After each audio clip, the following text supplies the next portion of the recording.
provided.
Oh, sorry, Scott.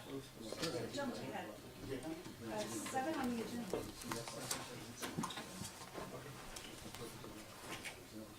Apologies for rushing. Go ahead. All good, Scott? Go ahead. Okay. Welcome to the Monday, May 6, 2019 Select Board meeting.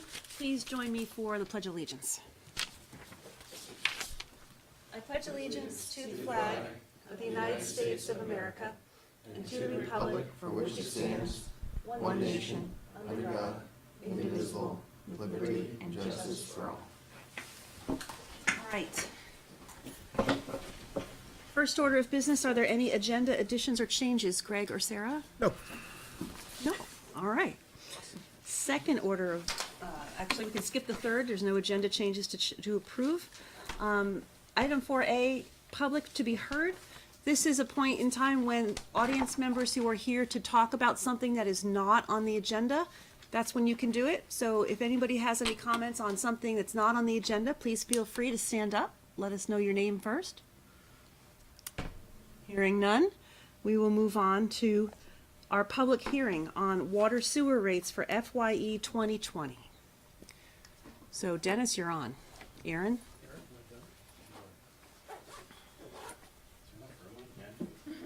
Yeah. We'll make it. We scooched. Scooch. Thanks. Raj isn't here yet. Oh, Raj is not here yet.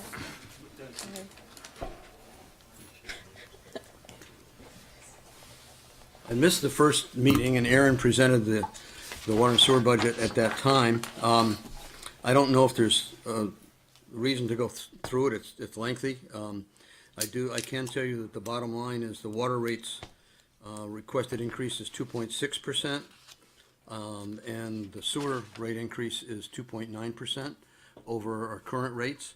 Most of the costs, if you take a look at the water budget, most of the costs are due to our purchase of water from Champlain Water District, which is about 35% of the budget, salary and benefit, which is 31% of the budget.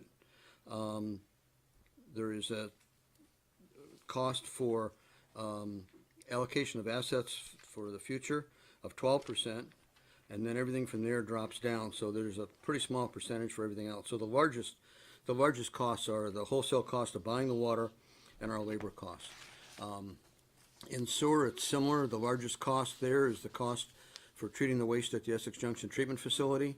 That's about 40% of the budget, and salary and benefit is 20% of the budget. Debt, there is debt in the sewer department. There isn't any in the water. Debt is also about 20% of the budget. Most of that is for our share of the wastewater treatment plant in the village. The interesting thing within the rate structure, rates are dependent upon both costs and sales, the volume of water sold or volume of wastewater treated. If you take a look at the actual costs, the cost to run the water department locally, not the water purchase from Champlain Water District, we were able to drop those costs by almost 2%. In the sewer, our cost to run the sewer system, excluding bond payments, the village treatment, was close to 1%. So we're keeping our cost to manage the system low. I think one of the reasons why the big reason why there's a difference between the actual budget increase and the rate increase is volume of water sold. We've not seen large increases in water usage. We have new customers coming online. We've also have lost customers. We think it's a fair budget in terms of trying to keep our water and sewer system operational. We do put aside a sizable amount of money for future repairs, maintenance, and improvements to both the water and sewer system. And Sarah's had some experience with other communities. We're one of the few communities that do that, but that allows us to plan for the future for those needs that are going to come about in our infrastructure. That means we, at this particular point, we don't have any projects that we have to borrow against. And we do have projects, the water line that's being worked right now on Dalton Drive, we paid for out of that account. That's an important water line because it increases the flow and pressure significantly to the Susie Wilson Road area, which a lot of our customers have requested, and especially commercial customers over there. So we can do that and operate that out of our operating budget without having to go to the voters for a bond and creating future debt, which is the way we'd like to run it. And that's kind of, I guess, the overall summary. If anybody has any questions, we can answer them. We had a good presentation at our last meeting on the topic, so board members, are you, any further questions? And since this is a public hearing, do we have any questions or comments for Dennis or Aaron from the public? Okay, hearing none. If Select Board has no further questions, if staff has no further observations to make, we will close the public hearing on the water rates for FY 2020. And we will move on to business item 6A to adopt the water sewer rates. You want a motion to close the public hearing? Yes, please. Thank you. I move that we close the public hearing on water and sewer rates for FYE 2020. I'll second that motion. All those in favor of closing the public hearing? Aye. Opposed? Okay, so we're officially out of the public hearing. Thank you, Max. Okay, so I have so many tabs open on my computer. I have to go back. Oh, here we go. Hold on. We want to adopt the water rates. So if there are no further questions or observations on what Dennis and Aaron have presented, we can have a motion on adopting the water sewer rates. Andy, would you like to do that? Sure. I move that the Select Board adopt the following changes to the water sewer rate structure for FYE 20. Water rates and fees: increase the water rate from $5.42 per 1,000 gallons to $5.56 per 1,000 gallons. Number 2, maintain the water initiation fee at $1,000 base fee per connection plus $5.73 per gallon per day of capacity. 3, set the minimum water charge per year at $180. Number 4, bill water users 4 times per year as soon as a system of billing can be effectively put into operation. For sewer rates and fees, number 1, increase the sewer operating fee from $9.27 per 1,000 gallons to $9.54 per 1,000 gallons. 2, maintain the sewer initiation fee at $1,000 base fee per connection plus $10.30 per gallon per day of capacity. 3, bill sewer users 4 times per year as soon as a system of billing can be effectively put into operation. The rate change is to be effective upon passage with all water sewer billing applied with the billing period starting after the spring 2019 billings. Thank you, Andy. We have a second? Second. All in favor, signify by saying aye. Aye. Aye. Opposed? Okay, thank you very much. Can I? Thank you.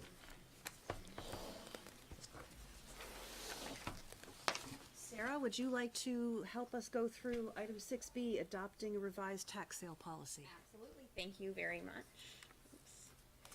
So about a year ago, this group got together and was presented with the first pass at a tax sale policy and approved it, and we entered into a tax sale last year for the first time since about 2012.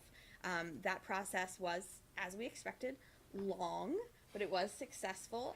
As you can see in the memo, might be skipping around a little bit on page 2, last year at this time, we had almost $1 million of delinquencies against our $12.3 million general fund tax budget, which was an 8% delinquency rate. And this year, as of a few days ago, we're down below a 5% delinquent rate. And so we're very pleased with those results. Awesome. The auditors are also very pleased with those results, since they're one of the groups that recommended that we do this a year ago. So in this memo, I tried to lay out for the group and for Annie and Pat a general overview of the tax billing and delinquency and collection cycle for your information. Taxes are billed once a year in August. They're due in 2 installments, one in September, one in March. Immediately following the due date, per the charter, an 8% penalty is added, and then after that, interest at 1% per month is charged on delinquent accounts. The tax sale only happens when the specific criteria in the policy are met, and at that point, only accounts that meet the specific sub-criteria therein are added to the tax sale.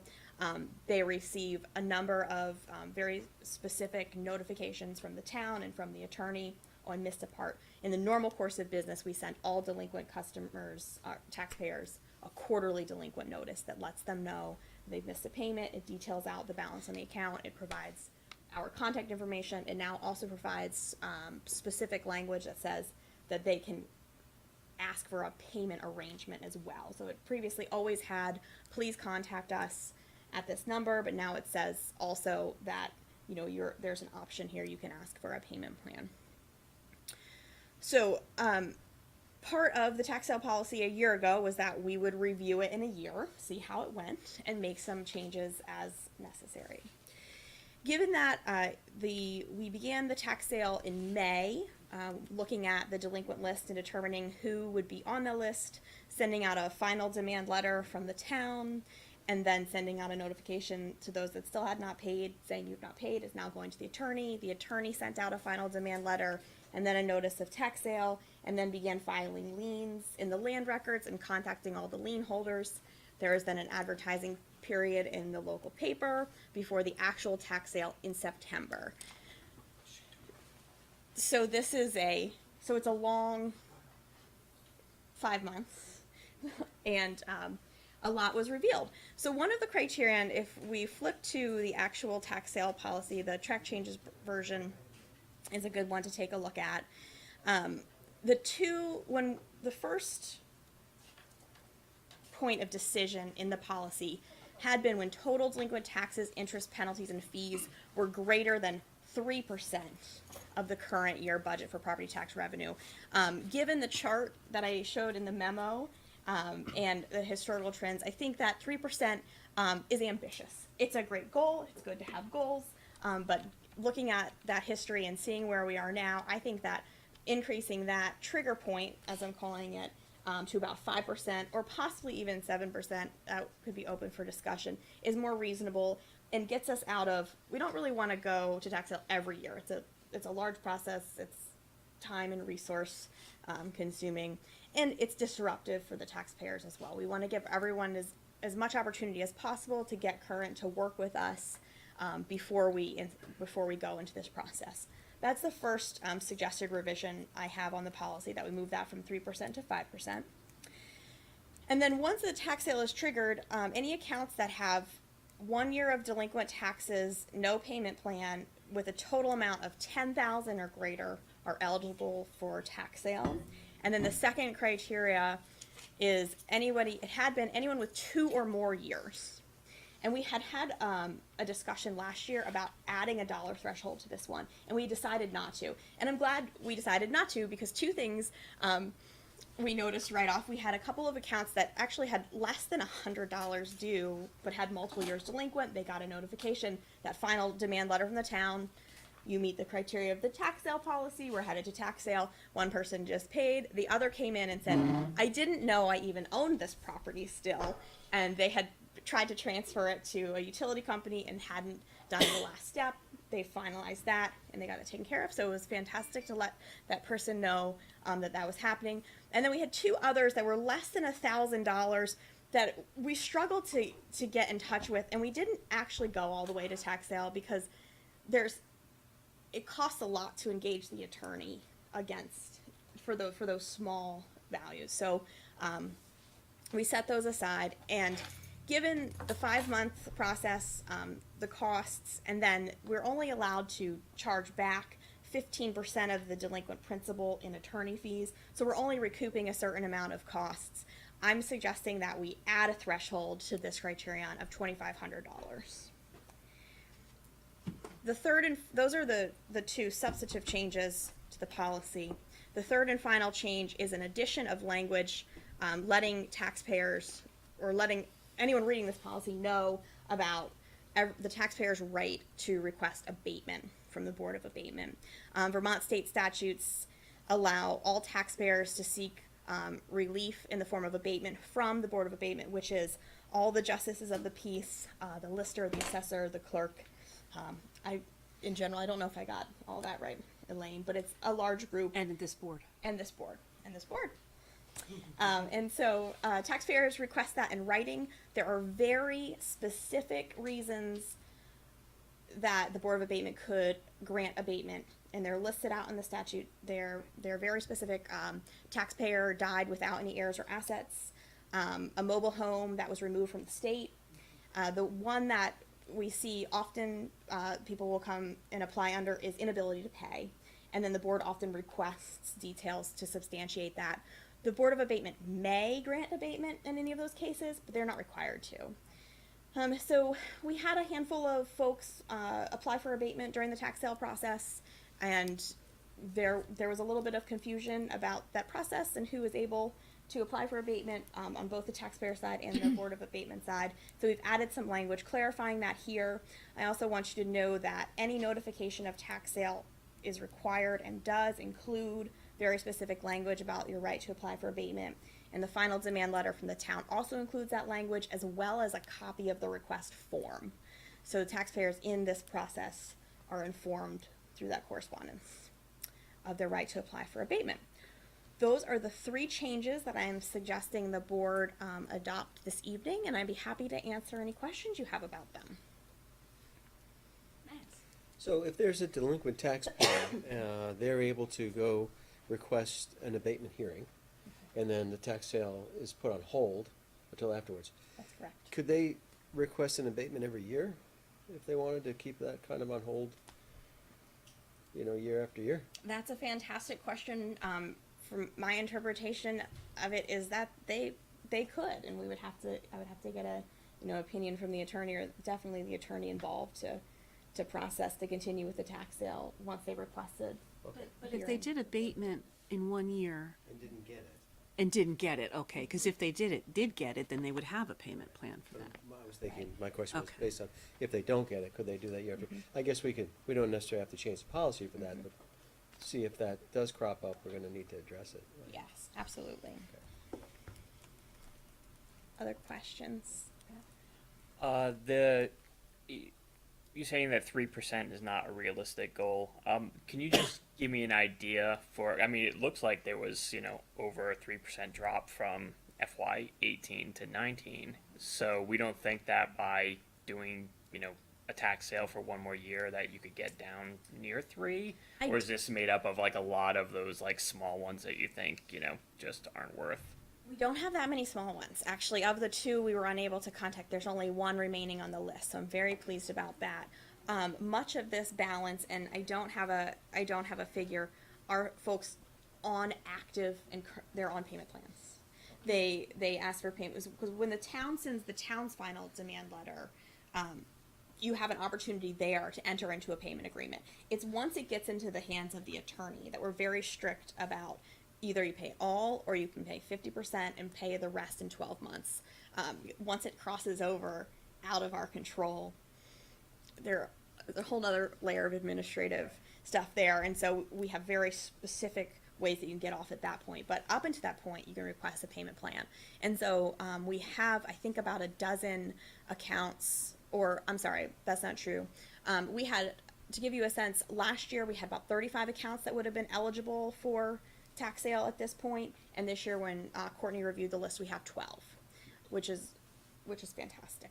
All right, great. Yeah, I just wanted to get some clarification there. Thanks.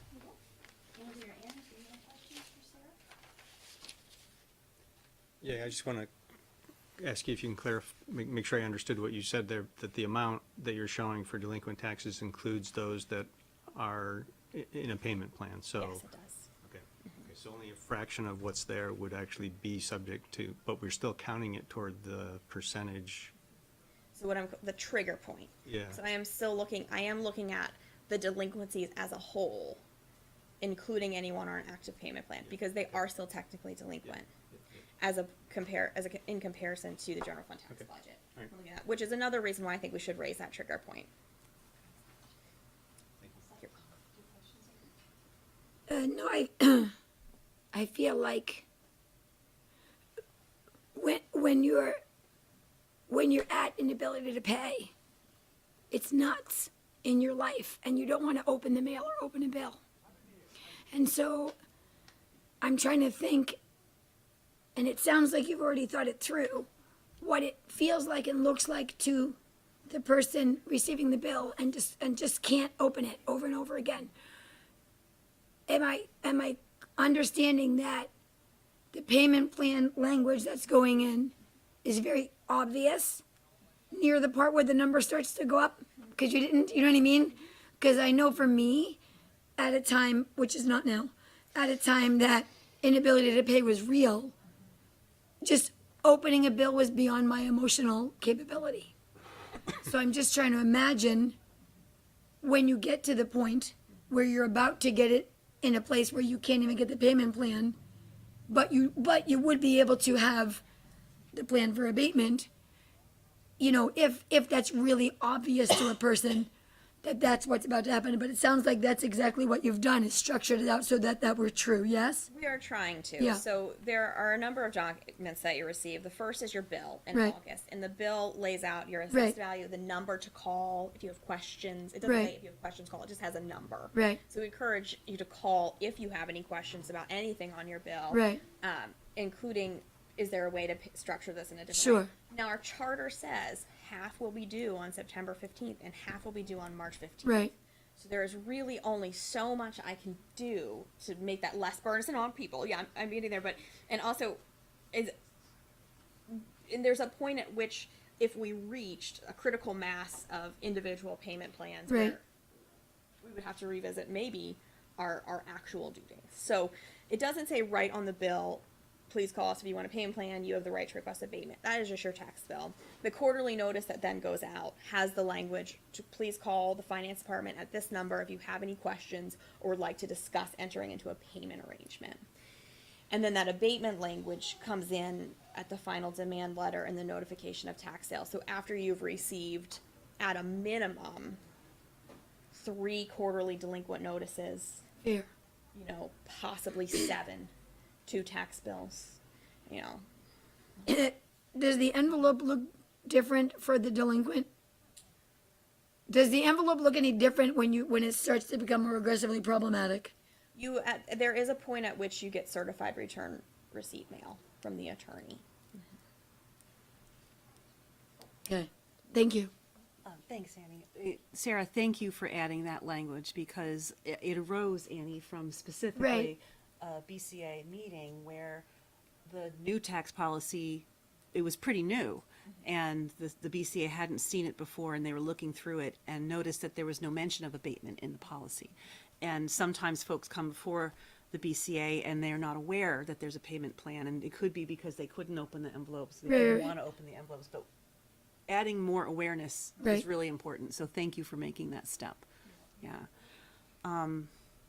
So you're asking us to approve this revised policy tonight? Yes. Max, do you have further questions? Yeah, it's a policy change. Do we accept it tonight and then approve it at a subsequent one, or is this revision Your rules okay and, to adopt tonight? your rules and regulations say substantive changes or new policies or substantive changes to policies should be accepted then adopted. If it's not substantive, you can just adopt it. Who defines if this is substantive? It seems like it's approaching it. Right, I mean, in Sarah, in your descriptions, you said that 2 of the changes were substantive and 1 of them wasn't, so, My auditor words, I can go back. perhaps we could err on the side of caution and just accept tonight, and then put this in the consent agenda for our next meeting, and we'll adopt. All right? Sound like a plan? Okay. Unless there are further comments, oh, Andy? I move that the select board accept the proposed revisions to the tax sale policy. Second it. All in favor, please signify by saying aye. Aye. Aye. Opposed? All right, thank you very much. So, our next item on the agenda is the consent agenda. And I want to just remind everyone that it's a long list of business items that basically need our approval. If anybody wants to discuss any particular item on the consent agenda or have a conversation about it, we can pull that item out.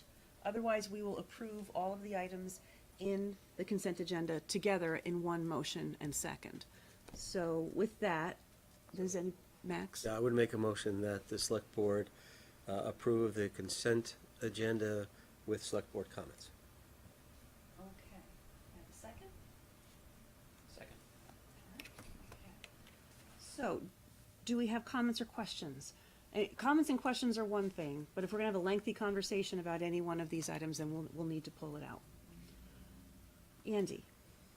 I live in the Meadows Edge development, so that Towers Road sidewalk connects my neighborhood to a major, it makes it a lot easier for people to get in and out. It's a no conflict of interest for me. I didn't have any special privilege getting that, but just wanted Establishing the clean slate. to bring it up. Yeah. Okay. I had a quick question or observation about the letters of appreciation to committee volunteers. Do we have those letters to sign? I didn't see them in the folder. Oh, if they're not there, I can run up during a break and print Okay. them out for you. That's it. Okay. If there aren't any further questions or comments about these consent agenda items, doesn't look like there are. All those in favor of approving the consent agenda, please signify by saying aye. Aye. Aye. Opposed? All right, thank you. We are going to move on to the reading file now. It's an opportunity for select board comments as well as questions and comments on the items in the reading file. Going once? Andy, oh, excuse me, Matt. Yeah, I just wanted to say that I'm very pleased that Green Mountain Transit took the input from our residents seriously and did a modification to what their plan originally was to ensure that we have at least some continued service. It wasn't complete, but it was a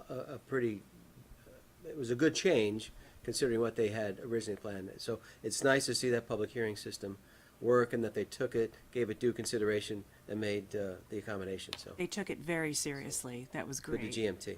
And just to reiterate, so Route 4, which goes out to Sand Hill Road and River Road, will continue to go that far, but only between 6:30 and 8:30 a.m. and 3 and 6 p.m. on weekdays. It won't be a full day, but it's still staying, which is really important. So, yeah, very appreciative of Green Mountain Transit. Anybody else? Andy? Yeah, item 8F, I just want to encourage select board members to at least glance through the materials, the human service funding applications, sometime during the month. One of the meetings in June, Evan's going to come to us with a recommendation for how to use that money. Just like everybody to make sure they have opportunity to look at it. And the documentation is in a shared Google Drive. If you have trouble finding it, ask Craig. Absolutely. That's a lot. Voluminous file. It is a big Wow. file. There's That's a why, lot, that's why I'm yeah. suggesting people look at it today rather than waiting for it to come up on Get the a agenda. coffee, put your Yeah. feet up, and plan to spend some time. Appreciate getting that type of stuff early so that we can pace it. Evan? 2 items. One, a GMT, as it states 3 to 6, the school district and the town are still working with GMT to try to get that at 2 to 6 on Tuesdays to accommodate early release at the school district. So that's still in play. There are some mechanisms that we have to go through with GMT for that. Second, you have an item in there, the Unsworth family donated 164 acres of land to the town. Greg could go into some details about those acres, but also the state of Vermont and the representative, Mary Beth Redmond, is working to schedule a resolution on the House for floor. family, Yeah. at the state for that donation. Yeah. It will be on May 14th at 10 a.m., and any select board members are welcome to come be part of the ceremony. The family is coming, and our delegation will be there, and the House will honor the family for making this extremely generous donation. Great. So, yeah. I want to thank Greg for his diligent work in the Community Development Department for this donation. This is part of our land conservation efforts up that way, and it does abut Indian Brook, but we have no plans either to attach it to Indian Brook or use the parcel for recreation purposes at this time. Very, very generous donation. Extremely generous. Greg? One other comment on item 8D, this is the certification of notice of an application for certificate of public good. That's for, I believe it's 12 wireless telecommunications towers on an existing building at 7 Carmichael Street. There's a few pages in here that give some information. If you want the full application, I do have an electronic version of that, so just let me know and I can share that with whoever wants it. Any further questions on the reading file? I just want to say, for the upcoming meeting schedule, again, thank you for having that complete list. I updated my calendar accordingly. It's quite a few meetings, but I appreciate having it listed out so clearly. Okay, so we've made it through our agenda.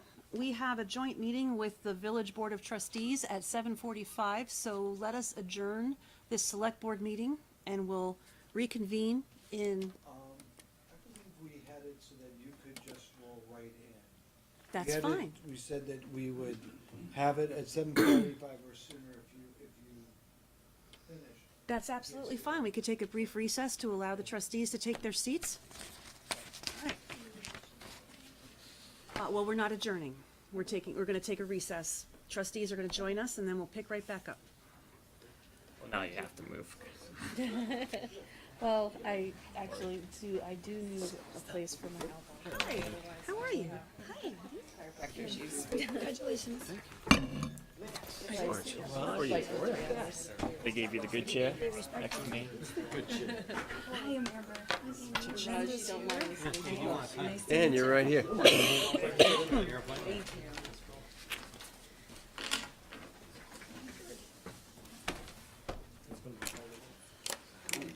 Nice to meet you.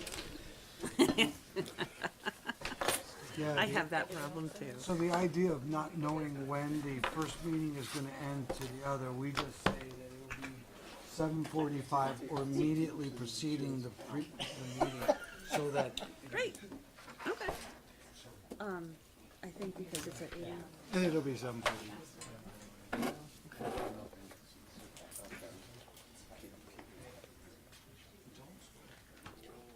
Yeah, I think let's do that a little. I don't want to crowd you, but I feel like Amber's on the edge. And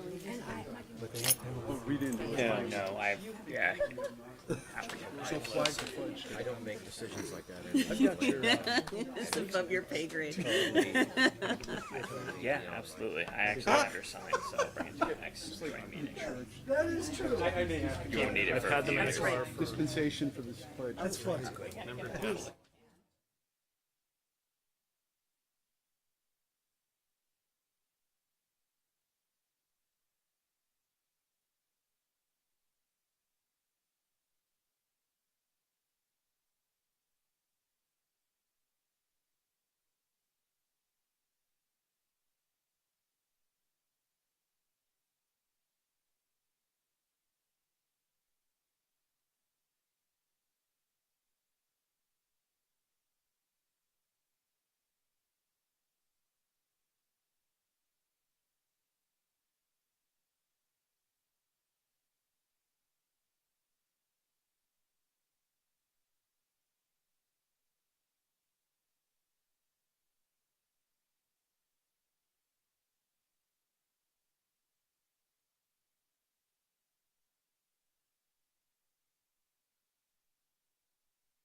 All right, we're gonna start back up again.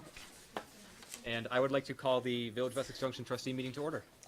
And the select board is already here and underway. So, one of the very best things about being the select board and the trustees is that we get to recognize some of the finest public servants that Vermont has. And so we're gonna turn over the mic to Captain Hoag from the Essex Police Department. I'm gonna turn it over to Chief Garrett. But I will join it. So we're here tonight to actually recognize a few of our officers in reference to some life-saving awards that have happened recently. And so that was one of my goals as chief, is to start talking more about the great things that Essex PD is doing out there. So I'd like to start by inviting Officer Benjamin Charavelli up, please.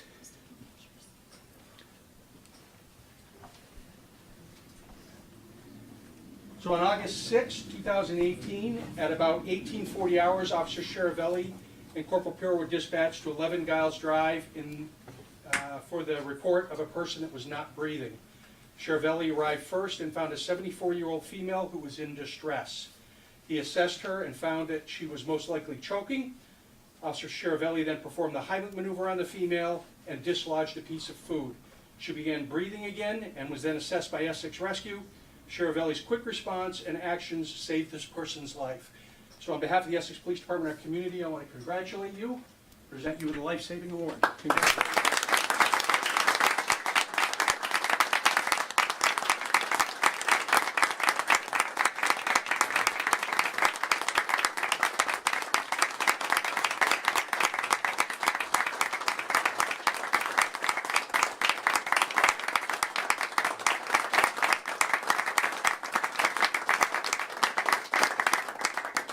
I want to give a little point of humor. We opened the awards tonight. We issue all our folks guns, and they've got a caution about pinning the badge to their uniform. Safety first. Policy for everything. So I'd like to invite up Officer Chris Remillard and Officer Brian Weeman, please.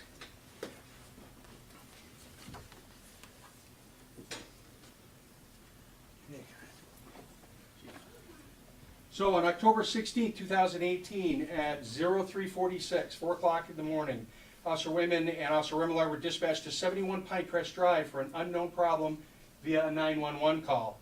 Upon arrival, they found a 32-year-old male unresponsive and being held by a family member. Officer Wayman was unable to wake the male and was unable to locate a pulse, and so they started CPR. Each officer took turns performing chest compressions for several minutes until Essex Rescue arrived.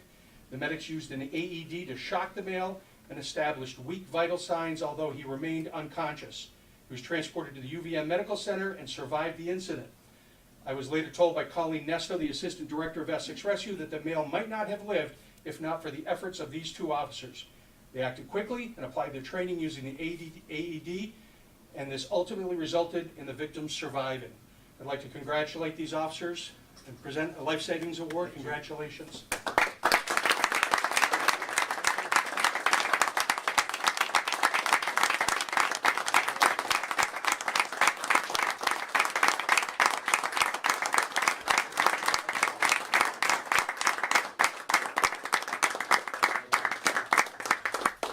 Thank you for your indulgence. Oh, it was nothing. Thank you very much. On behalf of the Select Board and the trustees and the entire community of Essex, thank you so much for your service and for your life-saving acts. Thank you. Oh, now it's all downhill from here. We now have presentation from Chittenden Solid Waste District on proposed fiscal year 2020 budget. I don't think CSWD's executive director is here yet, so if we can hold that and jump to paving. Happy to do that. Okay, we'll hold on that one. Let's turn to summer paving. Dennis, and we'll wait. Take your time. I need Aaron too, so. And is Rick joining us too? Rick is not joining us tonight. We had a meeting today with him and talked over the issues, and Evan decided that with us that he wasn't really needed to show up tonight. Maybe we can explain it for him, so.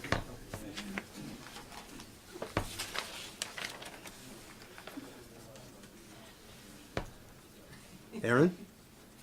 You wanna come up? If you can make it. He does, there are throngs. Stuck in The traffic. fan club is large. Thank you, everyone, for signing in. We appreciate it. I made it. Good. She didn't have the memo. No, I left mine in the office. You got the memo from us in terms of the summer paving bid. We were somewhat surprised from a couple of respects, and we can deal with each one, the town and the village. Bottom line is the bids were valid in terms of accepting bids. Some years we get a lot, some years we don't get a lot. This year we had 2 valid bidders who bid on it. The low bidder was Engineers Construction, and the request in the memo is that we go ahead and award the bid.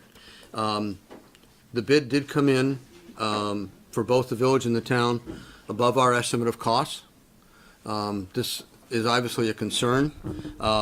So we looked at this over the last period since the bids were opened.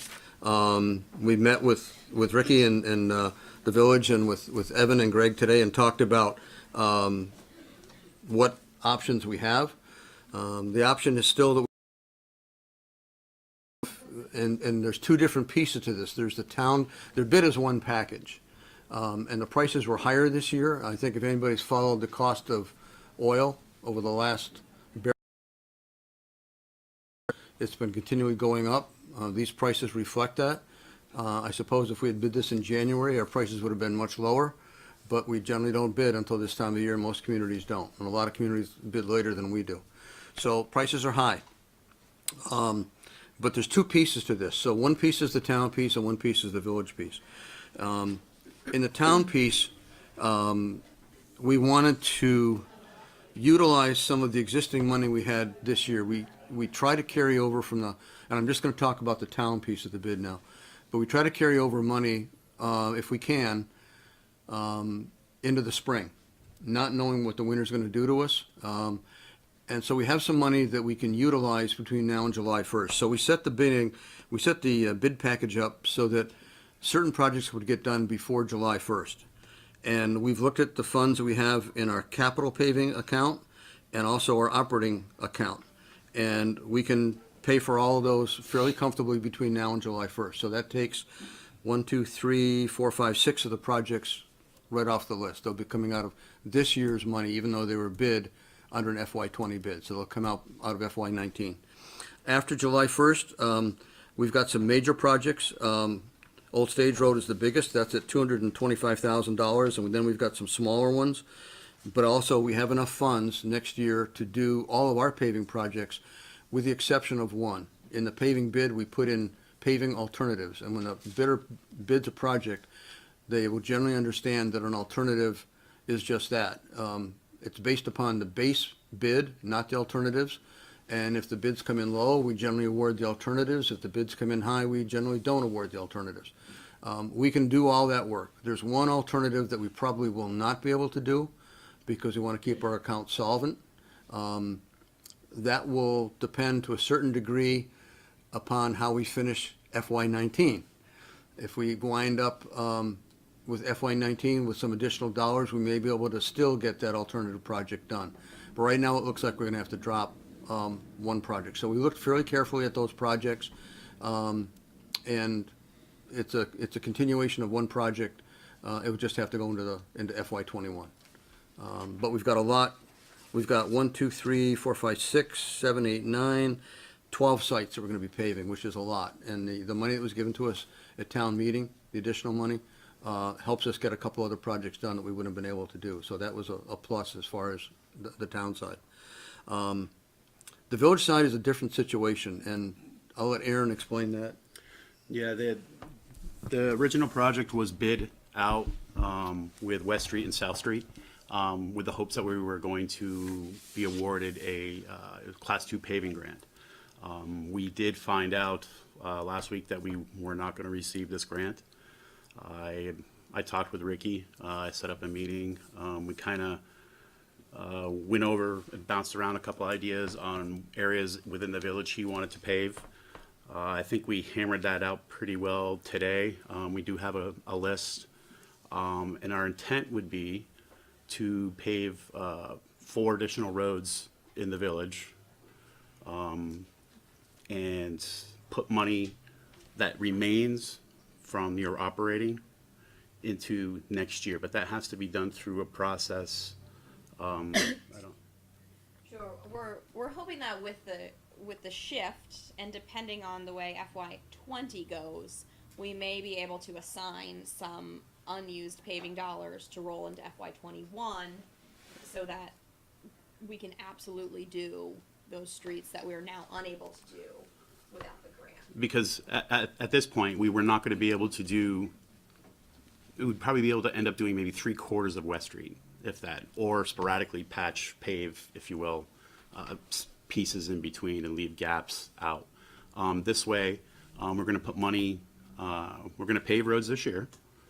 We got a pretty decent list, but we're gonna put money in the future so we make sure that we can pave West Street and South Street next season. And we'll also pay, or also apply for a Class 2 paving grant as well for next year. So I've talked with the contractor. Paving is funny. It's not so much. It's everything is based on tonnage. How much ton are they going to be able to put down in the village? So he told me that he would keep the prices that he had initially put in his bid and carry those over to this change order work that we're going to do with the 4 roads. If we have at least 1,000, 1,500 ton to put down in the village. Ricky and I came up with a list of projects, and I think we're well over that. We're about 1,500. So I'm pretty confident when we do execute a change order on this contract, we'll be able to get that same pricing that we did in the original bid. The only downside is West Street needs it, South Street needs it. We're not gonna be able to do it this year. It's gonna have to be delayed, and that's just the nature of the beast, that sometimes that happens. Under our plan, if everything works well, and we get the grant, we can obviously do them next year easily, both of them. If we don't get the grant, we're gonna try to set up the financial system so that at a minimum, West Street gets done. So we at least have that covered for next year. So it doesn't, with the plan we put in place, it doesn't affect the award of the bid. We just thought that both boards ought to know how we're gonna handle the price increase and the fact the village did not get the grants, and how we're gonna go forward with the dollars that we have and still get work done this summer. If I may, I appreciate that, and hearing that, given that we did not receive that grant, knowing that that was a few $100,000 that the village just doesn't have laying around, it makes sense to not do west and south separately and to wait and to do these 4 other streets.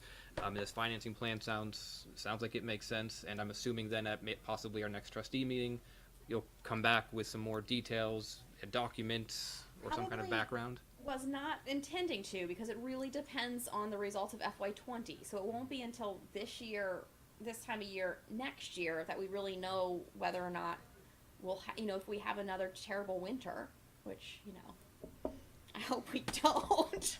Don't say that, Sarah, please. Don't start that too soon. Please. If there are funds left over in FY20, and really we could look just at that paving line, but it's in our best interest to look at the general fund as a whole. We do this both on the town and the village side, where we assign items that are left over at the end of the year, but we don't do that until we have a good grasp on how the results of the whole year have gone. So, it's just an idea at this point. At this point, it doesn't have, dollars or plans attached to it. Right. I know more But you so would from like previous to. experience that typically we see which streets and we have a conversation about which streets are going to be paved, so that way we know as a community, as we as a board understand which streets are going to be paved. I thought you were talking You about wanna- the fund balance. Not necessarily the fund balance, good. I'm saying good. which You wanna streets know are we what talking No, about? we Roads we have, the money we don't know yet. Roads, I understand. Yeah. For the record, I was not in this meeting. Oh, I'm sorry, Evan. They just thought I was. Go ahead. So the intent would be, the streets that we came up with, Ricky and I, were Mill Street, River Street, Stanton, and Silverbow. With that tonnage, we're probably looking, if carrying the same per ton costs that the contract is, hopefully, we're going to be around 150,000. We were also Cascade talking Court about was precedent. also a possibility. Cascade Court was also a possibility. Secondary option. Yeah, if you're all not familiar with that section, the dead end portion of Cascade Court is terrible. Yeah, and I don't need us to take up the select board's time, because this is purely a village thing. It was more so maybe for our next meeting, if we could just have that list of what streets we're talking about. Of course, That would yeah. be great. And those streets all have low PCIs, you know, so they're in bad shape. Nice question. There was gonna be a $50,000 transfer from the town, according, with the idea of West Street getting paved. Is that $50,000 transfer still gonna happen, or is that not gonna happen? It was a little less than 50, but it is. I'm sorry? It was about 30,000 or 35,000. Are you talking about the split of the Yes, I'm $100,000? sorry, $35,000, Yeah. And so that was based on class 2 and 3 miles of road, Right. and that is still going to happen. Absolutely. That is gonna happen, so it's still, Yes. so that's still gonna transfer to the village to help pay with some of these other. That's correct. Correct. There were no contingencies attached to that. Okay. That was Yep. an absolute. I didn't know if that was a problem then, because all of a sudden you couldn't pave the class 2 road. No. It's not actually based on class 2 road, it's based upon the split of the Whatever, 100,000. okay, okay. Select board, any other questions for Dennis or Aaron? The only question I have is the way the recommended motion is worded, it includes an amount that's larger than the budget. Do we need to, what number should we be using? The number that, of the bid that we're accepting, or, because we're not gonna spend that much, right? That's the base bid. You're awarding a contract for that. The bid itself is pretty clear on the first page. Basically, you folks, both the village trustees and the select board, have the opportunity to amend each of the projects, increase, decrease any of the line items, eliminate projects. That is just the base bid on what we awarded the contract to. So that was the number total for their bid, and that's how you award the contract. We will execute a change order to remove South Street and West Street, and to adjust the town quantities as well. So, the way the thing is worded identifies which bid we're accepting, not the amount we're gonna spend. That's correct. Correct, yeah. Any other trustee questions? Okay. All right, so if a select board member would like to make a motion, Andy? I move that the Town of Essex Select Board award the 2019 summer paving bid to Engineers Construction Incorporated of South Burlington, Vermont, in the amount of $1,142,391.25. We have a second, please? Second. All those in favor, please say aye. Aye. Opposed? All right, thank you. And would someone from the trustees like to make the same motion? I'll make a motion that the Essex Junction Board of Trustees award the 2019 summer paving bid to Engineers Construction Incorporated of South Burlington, Vermont, in the amount of $1,142,391.25. Second? Any further discussion? All those in favor, please signify by saying aye. Aye. Anybody opposed? Great. As a footnote to the discussion, we will provide both boards with a list of projects that we're actually gonna construct, so, and we'll be putting that on the webpage and do our usual public relations piece, so everybody knows what we are doing, but we'll get that to you so you know what roads. They're the ones that Aaron talked about in the village, and I have the town list. That'd be much appreciated. Thank you, Dennis. Thank you. Are we able to go back to CSWD? I think so. Yeah, she's on her way from South Burlington. Okay, well, what would you like to do? Shall we, Yes. do we want to discuss 5D? Go on to the governance subcommittee? To the schedule? Yeah. Yeah, let's talk about the schedule. Okay. George? Yep, thank you. I had asked to put this on because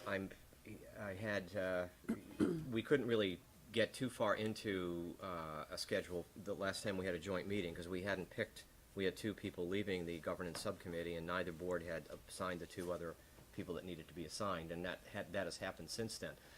But I did a preliminary poll of Raj and Andy and Max, and said what days are convenient for you over the next month or two, and everyone wanted Monday, which is great, and guys, please speak up if this is a problem. But I looked out, and Monday is a little problematic. We are going to meet on the 13th, Monday the 13th of May, but going forward, I had wanted to suggest that we try to pick, try to schedule with summer coming, have a solid schedule going forward that we could all depend on. And the Monday is a little problematic in the sense, not only because it conflicts with joint meetings and select board meetings, and it's also the night before a trustee meeting. So it's a hard day. It means it limits what we can do.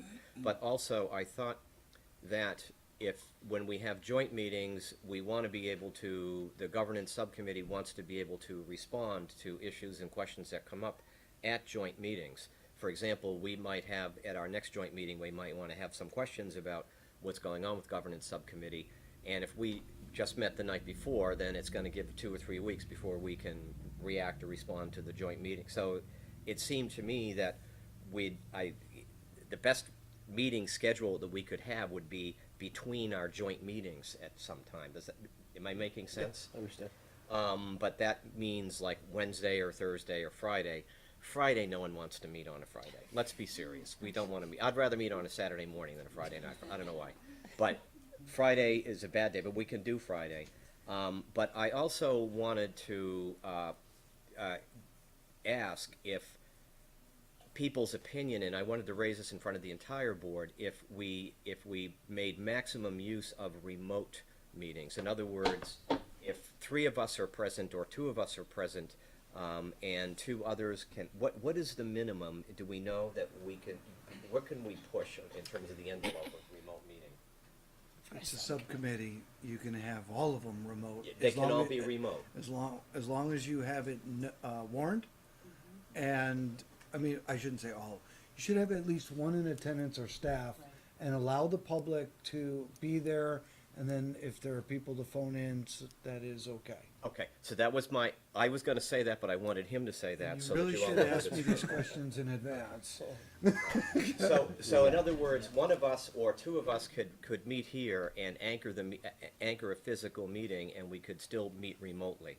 And I wanted to just raise that. I'm not saying we're gonna work out a schedule right now, but I wanted to raise that with Andy and Raj, if that might ease things up a little bit in terms of scheduling, and I'm not sure. Any thoughts about it? Any discussion about it? It's not the transit from my house to here that's the issue. It's the fact that I have other meetings. okay. I work with a worldwide team in all time zones, so. Okay. How about during the day? Not for the next 3 weeks. Okay. Not possible. And Raj, any thoughts about I it? mean, it's, I can do it if I know. Okay. I've got the facility. I mean, I can take the time during the day. It's easier in a sense sometimes for me to do that because I'm not driving. I mean, if it's during the day and I have to be present, I probably won't do it. Okay. So if we said going into June and July, is that enough lead time if we start to set it up at our meeting on the 13th, if we start talking about it and then setting it up into June and July, would that?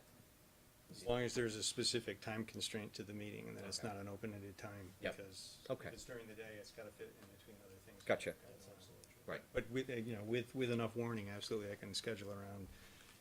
Mondays and Fridays are usually very easy for me to find time on, for example.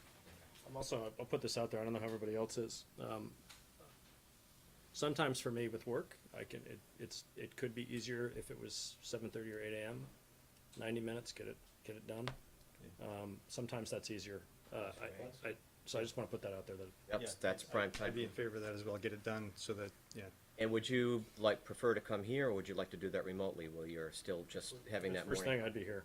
Yeah. If I just assume in person if Can it's. be here? Okay, that's We can good. talk about that more Monday, but.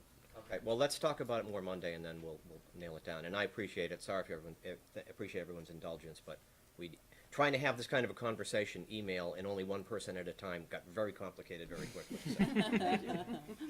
Great. Okay. Do we want to go into executive? Just keep going. All right, let's hit 5E. So next agenda item, approve selection process for public engagement consultant on potential governance changes. Greg.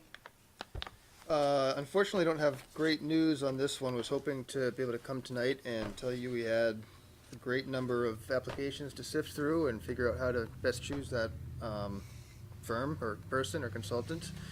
And unfortunately, we did not end up with any applications. So struggling a little bit. The deadline was 4:30 this afternoon, so haven't really come up with a plan yet. Thinking about going out to bid again, modifying the proposal a little bit. It was originally posted to the Vermont League of Cities of Towns Help Wanted page, and it was sent directly to 10 or 12 facilitators, engagement professionals who we've worked with or in the past or whose names we know. So we can start to talk about, do we look more towards a marketing firm, some other types of options there. So that's unfortunately the not great news to start off the conversation. Once we figure that out, I think the question still stands about how do you want to choose somebody. The recommendation from the memo is to have the governance subcommittee sift through any applications that come through or possible professionals, whether it's a firm or individual, and make a recommendation to the full board. I think the recommendation still stands regardless of how we get there, but just wanted to give you that update first. Thank you. Disappointing, but it is what it is. Max? Would it make sense, or is it possible to maybe contact a few of those that you actually reached out to directly and say, what about this proposal Yep, it's a good idea. didn't interest you? And, yeah, okay. Raj. So for me, there's always been two parts of this, which I think everybody agrees to. There's the marketing part, and then there's the facilitation and engagement part, and that sort of overlaps with the marketing. You know, following that feedback, if any, that Max is suggesting, would it be beneficial to split the RFP into two things and have those people work together? In other words, so someone would facilitate the community conversations such as they are and the generating the feedback from the community, and then we'd have a marketing firm of sorts, whatever you want to call that, creating the messaging, creating the background information, creating the information in a way, in multiple different ways, and getting that message out. So my guess is that the proposal that went out, people just looked at it and said, yeah, no, that's just too much for one. So I'm wondering if they're split and sort of managed by someone in this room. No, you're not allowed to do that, Evan. Annie raised her hand. Annie. I'm sorry. They're saying not it, I'm saying it. Oh, okay, I see. I like that train of thought. Yeah. And we also have, like Raj said, one aspect of it is definitely marketing, which is not something a facilitator would do. So maybe we should split it up. Evan? And we also want to talk with the two people we're interested in doing our strategic advance meeting with about how they view it and some of their thoughts. It was a lot to chew. I think that was one comment we got, and I think we want to maybe consider unbundling it, but still coordinating it. I know we have an agenda item for the strategic advance, because not everybody knows about two people. I'm just So, saying that we'll get there too, but To note, I can't think of anything more fun to do than get involved in this. okay. Max? And when we talk about marketing, we're really not talking about trying to sell this, but to get information out and Outreach. whatever. So Yeah. to help with that outreach piece of information going out. Okay, I just want to make that clear. We're not trying to sell this. We're just trying to get information out so people can make an informed decision. So that we have clear, concise, easy to understand information that goes Accurate. out, accurate, that goes out to everybody as far as possible, yeah. I'm wondering if now that our guest from CSWD is here, we put a pin in this for now and come back to it? And have our guests come up and go back to agenda item 5B, does that sound good? We can. Why don't we do that, so that, because we have a bunch of folks waiting to talk. Please come on up.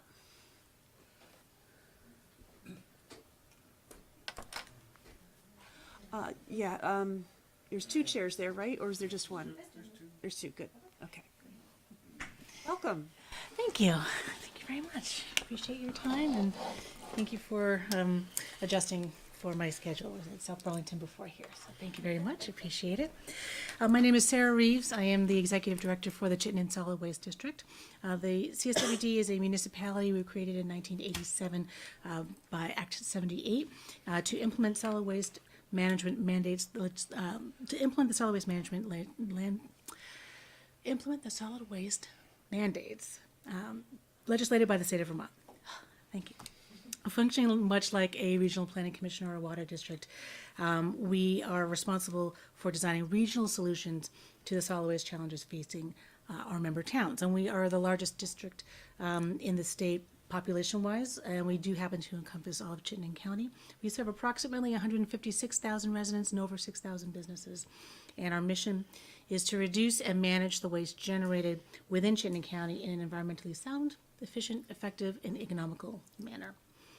Our budget this year, we are expecting revenues in the amount of $12,628,865, expenses in the amount of $11,450,520. After capital allocations of $665,468, we are looking at a net of $331,719, and that net will then be moved into the Solid Waste Management Fee Rate Stabilization Fund. We are not anticipating, we're actually not proposing raising the solid waste management fee this year. Will remain at $27 per ton of trash disposed, and that is a fee that is on every ton that makes it to a landfill, so it makes it up to Coventry, the all-cycle landfill in Coventry. We also are not looking at imposing a municipal per capita fee or an assessment. We haven't, I don't know if we ever have, but if we have, it was the late 80s that we had an assessment at the very beginning of the district. Other districts do a per capita fee anywhere from $1 to $11 per person. We don't do that here in Chittenden County because we have other sources of funds as well. Our other sources of funds are our tipping fee, our disposal fees, our user fees, so the fees you pay at the drop-off centers, and material sales, so things that we sell, whether it's recyclables or whether it's compost or other things like that. We've made a bunch of changes, or I'm proposing a bunch of changes. Last year, we had, over the calendar year, we had strategic conversations, discussions with our board and staff on Green Mountain Compost, which there's a change there that we'll kick off in a moment, on our materials recovery facility and our drop-off center. So looking at all of our infrastructure. We also implemented a new financial software, so not only the external infrastructure, but the internal infrastructure as well.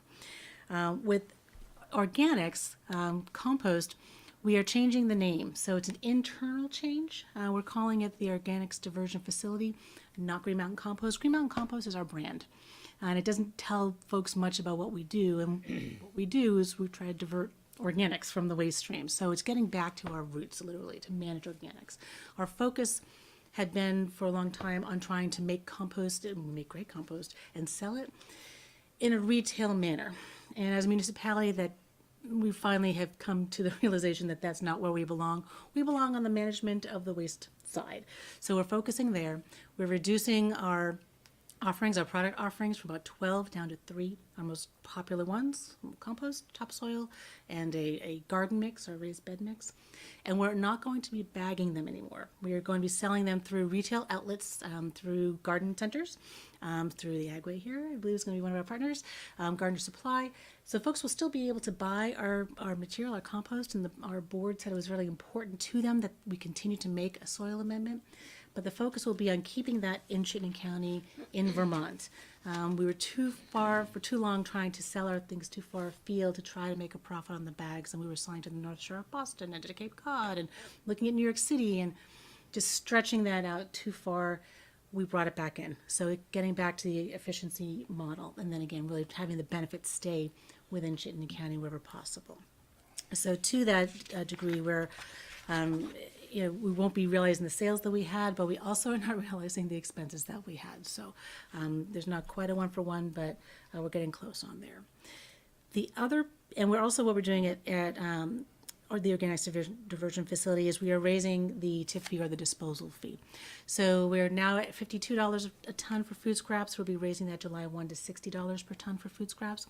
And to put it in perspective, that $60 per ton is still 50% below what Casella charges at the Coventry landfill, right? So in the industry, generally, if you have a compost facility, either run by municipality or even the private sector, they tend to price themselves about 20 to 25% below whatever the landfill price is.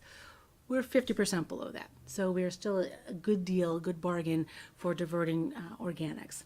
That being said, we do need to, again, continue to try to cover our costs as best we can. So July 1, that will be going up to $60 per ton. The next change that we're embarking on is at our materials recovery facility. And if you recall, last year I talked about the challenges that we were facing as the world is facing with the recycling markets. And the paper fiber markets have stabilized. They're still low.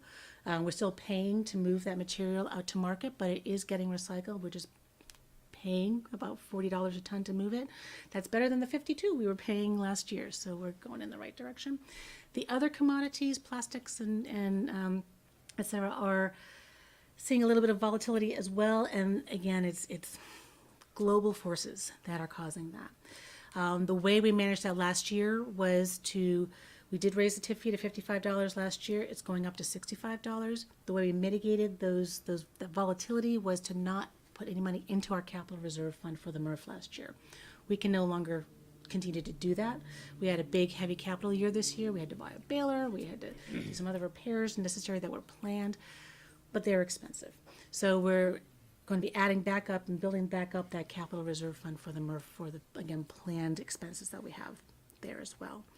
One thing that tip fee is not going to be going towards is building a new facility. We will need to bond for that. So you'll be hearing a lot more from me over the next 12 to 18 months about that. We spent a lot of time looking at different facilities around the country, kind of around the country, and talking to folks and looking throughout the county for space. We have outgrown our space in Williston.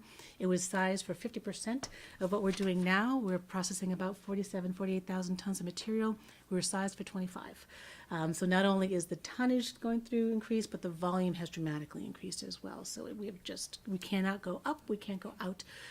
We do need to build new. So the timing on that we think is probably pretty good. There is increasing paper processing capacity coming online in the region. In Maine at the end of this year, a mill is reopening, ironically with Chinese investment. So there are 2 mills opening in Maine, one at the end of this year, one is opening in Ohio, one is opening in Pennsylvania, there's mills opening in New York. So within about the next 2 to 3 years, there will be quite a good amount of regional paper capacity. We want to, at that point, be able to take advantage of that capacity and be able to provide these mills. And if there are any mills still operating in Vermont, there's a small one in the southern part of the state that is a little shaky. Their parent company had some issues. But if they're still there, we will be supplying them as well. So we want to make sure that we're producing a high enough quality material to do that. So that's what we're looking at as far as the big build on the MRF. And again, we'd have to come back, the board obviously has to approve that, and we are still in the discovery phase and investigating and bringing them information. Then we will obviously come to you, keep you up to date, because a bond will require all of our communities to vote, and we haven't bonded anything since the last time we went for a MRF, which was 6 years ago. So it has been quite a while, but that will be coming to you in the next couple of years. And the last big infrastructure piece we worked on last year that is reflected in this budget are the drop-off centers. So we are budgeting this year for a new drop-off center in Heinsberg. We had temporarily closed that one while they built their highway garage. It is now complete. So we are budgeting for a new dock in Heinsberg. Again, that is pending board approval as well. We are also looking at charging a new fee. So we're raising our bag prices slightly in line with what we've done in the past, 25 cents to 50 cents. And some other fees are going up on other items, but minor. The new fee is not actually a new fee, but is one that we used to charge 10 or 12 or so years ago. And it is a fee per visit, so per car, for folks who are only bringing us recyclables. So if you go to our drop-off center and you bring bag trash and recycling, or bag trash and your organics, or bag trash and all three, there's still that one fee. There's just the one price that you pay. The cost of the all three are bundled into that one fee. If you're only bringing us recycling, right now you pay nothing. And there's the cost, as I explained to you with the MRF, just before, there's a cost to managing that material. Right now, our trash customers are subsidizing our recycling-only customers. So in order to make that a bit more transparent, that there are costs associated with that service, we'll be charging $2 per visit. Again, not per bucket or per bag, but per visit. And that will start July 1. And again, it's not a new fee, it's an old fee brought back, but we haven't done that in quite some time. Those are the very kind of high level. I thought I would open it up to questions, because I'm sure there will be some on other aspects of the budget.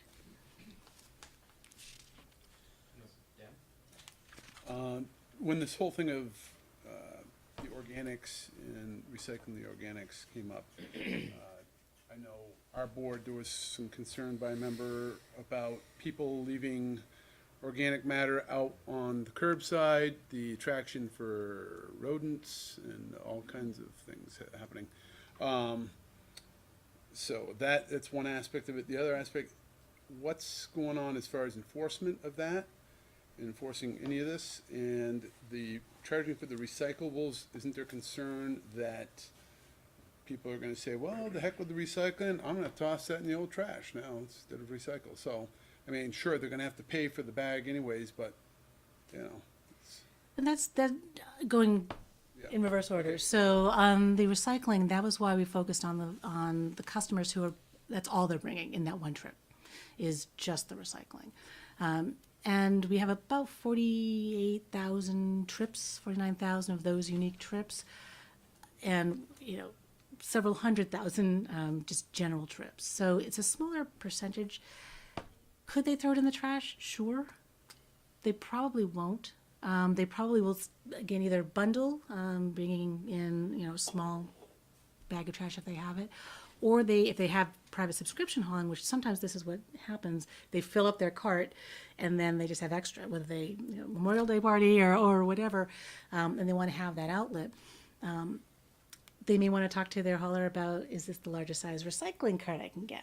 Because they do offer different size carts. So there's an option there. People throw recycling in the trash now. We don't obviously like it or encourage it, but we think because this sector is kind of already a standalone, that this was where we could start to really, again, show that transparency. As far as the organics and enforcing on that, we do have a compliance. We have 2 people in our compliance division. They work very, very closely with our outreach and education. So it's, they almost work in tandem. A lot of times they'll go together and they will, work with folks on programs. The last thing we want to do is have an enforcement action, but we do have the capability to do so. On the organics, we haven't heard the situation that you brought up with folks kind of leaving food scraps or anything on the curb, or even outside our gates or drop-off centers. I haven't heard. I don't know if you've heard. But we aren't that's an really issue. into the residential pickup Collection, mode now yet either. So it's going to be something that's going to need watching and monitoring by the district over the haulers. So it's going to be I grew up in Burlington when they picked up twice a week, a little container of garbage. Mm-hmm. And it was kind of a messy day. Well, then we did a survey last year. We do a survey every other year of residents. And we asked this question specifically: when the ban takes effect next July 1, how do you anticipate possibly managing your food scraps? And over 55%, almost 60%, said that they were intending to hire a hauler to collect them. Another 37 to 38% said they were going to manage them themselves in the backyard and composting. So, and then there was another percentage that said that they would drop off. So people are already thinking about it, and we don't anticipate there'll be an issue. But again, as Alan said, that's something that we will be on top of and bearing watching. I have a follow-up question with the recycling portion and the drops of recycling. From that philosophical policy sense, do we not want to reward the good behaviors and allow those who are, even if they're purely dropping off, just recycling, which yes has a cost? Do we not want to continue to reward those good behaviors instead of file only $2, provide them with or assess them a financial punishment of, sorry for doing exactly what you should be, and pay us to take care of it? It's a good question, and we talked about, should we increase the trash bag prices even more to continue to subsidize that free, quote, free service? And the thought was, no. You know, we've been recycling here in Chittenden County since 1993. It truly is part of the culture, and you know, it's something that we want to kind of get away from pairing economic incentive to a moral incentive. A lot of people recycle because they truly feel it is the right thing to do. They, whatever the reason is, the environment, you know, future for their children, the grandchildren, save taxpayer dollars other ways. And anytime there's a change in economic situations like we've seen, if you're tying that to the economics, then that behavior easily goes away. But when you tie it to a feeling of this is the right thing to do, it's stickier. So part of that is showing the transparency of, yes, this has a cost, but it is still the right thing to do, and it's still less expensive to bring it to us for $2. Combine, bring 3-4 buckets, still $2. If you're not hiring, if you're not hire a hauler, you may pay $35, $38, $40, $42 a month for your trash and recycling if you're private subscription versus $2 per trip. And if you're bringing your recycling once a month, it's still a pretty good deal. So it's moving folks towards the, yeah, it's the right thing to do, I get it, and it's worth it. And do you then have any types of metrics to evaluate whether this has been successful, say, in a year or two? Yes, absolutely, absolutely. And so we have the ability at our drop-off centers through our point of sale system to be able to track that. So this, just to continue on this, the same discussion, this is only about, you know, blue bin recyclables. Correct. It's not compact fluorescent, scrap metal, That's right. used clothing. So all those things are still collected. Correct. Without, Anything that has kind of an extended producer responsibility program to it, that has all stayed the same. There is an additional fee for mattresses because we are anticipating, well, not anticipating, we have been told by Casella that they're raising the prices on everyone for mattresses next year. So we're starting to increase that a little bit, which means we need to really think about a mattress recycling program, extended producer responsibility. So we will be talking with the General Assembly about that because the fee is going to be significant. Like, you know, right now we pay by the ton, they're going to be charging us per piece. So that gets very, very expensive. So that is on our radar screen, our immediate radar screen. I got a couple of questions about the numbers in the budget. There's a line item in there that's interest and dividends. It's got a 5x increase from recent years. Just curious what's going on there. Yeah, great question. So that is the direct result of a change in our investment strategy. So for the past several years, and actually Alan's on the finance committee as well and can answer this, but we had our reserve funds just in a money market account. And this year we moved them to CDs. So just that little bit extra interest is going to, is showing that bump. Yeah, yeah. Yeah. Okay, so I noticed that your net income is over $300,000. Past years it's been closer to zero. I mean, in fact, it's been zero. Just curious as to, is that a strategy change or is that? No, that is, and thank you for catching that. That is simply, we didn't move that number into the transfer line. So that's the piece that's going to be transferred into the rate stabilization fund. So it will net to zero. It's a change in accounting strategy. Previously, it got taken out and got put into the rate stabilization fund before you saw it. So it was a change. Yep. Sarah, we are hearing from some folks about concern regarding the change in policy about the reuse zones. And I'm curious to know, are you experiencing any issues with other communities? Or, what would you recommend that we do in place of not having a reuse zone anymore? Yeah, it's a good question, and we actually are not hearing much from other folks in other communities. I did just talk about it very briefly at South Burlington because the same person who emailed you emailed them. So it was one person for both communities. I anticipate that we'll hear about more conversation in Richmond. They were definitely the most vocal community about their reuse zone.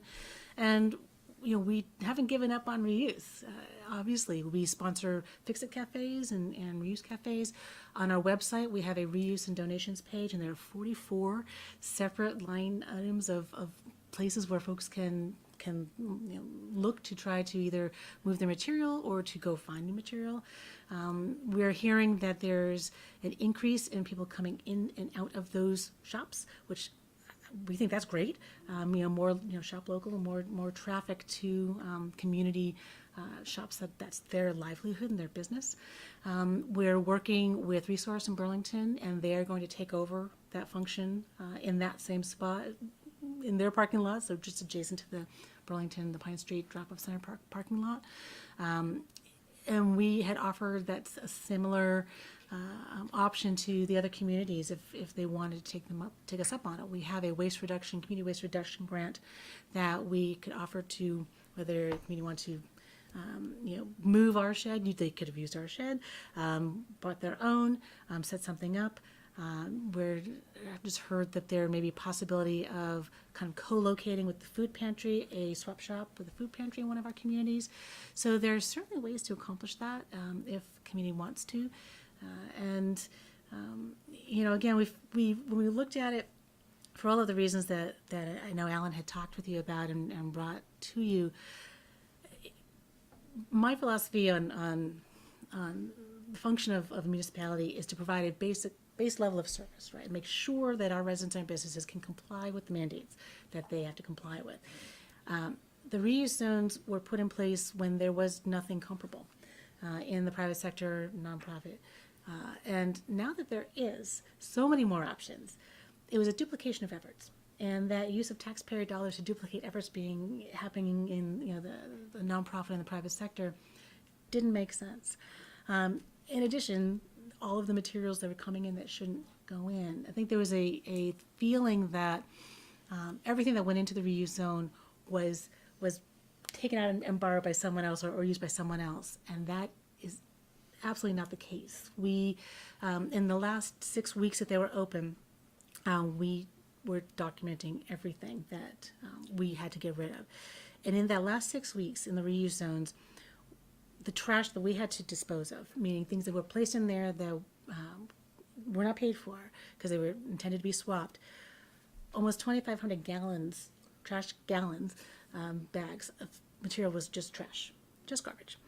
Of the items that had liabilities attached, we had 10 child booster seats, 20 car seats, 4 cribs, textiles, four bags of just moldy textiles, expired infant formula.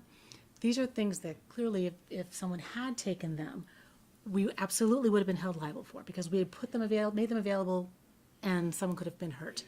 Hazardous items, ammunition, antifreeze, dye, cleaning supplies, fertilizer, mercury bulbs, which may be a little nutty because we had the other shed right there for the mercury bulbs, which is walking from this distance to that distance. Pesticides, paint, building tar, blood. Someone had broken a mirror or a piece of glass and didn't tell us and dripped blood in there. And these were kind of normal, everyday occurrences for our reuse zones. So those are just some of the things that our operators were dealing with. And yes, some things moved. A lot of things moved. It was great. A lot of things didn't. So, Thank you for that. You're welcome. This is a follow-on to that question. We have the Habitat for Humanity's resource Yes. stores right across the river over here. Yes. Do you have any kind of signage up that says this is an alternate place to take stuff? It is on our website, absolutely. And we have information that we hand out at the booth if people ask. And we absolutely direct people to those sources. Yes.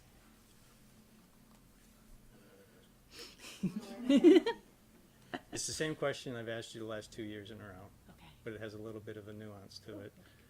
Green Mountain Transit came to us last year and told us that they had a great financial plan and they were in really good shape. And then this year they came to us and said that they wanted to cut our routes. And so, right, so they're reducing service. So the question I'm gonna ask you is when like I said, I've asked you last year and the year before, is whether there are any back office functions that could be shared with other regional municipalities. Green Mountain Transit may be open to that kind of thing right now, given their budget situation.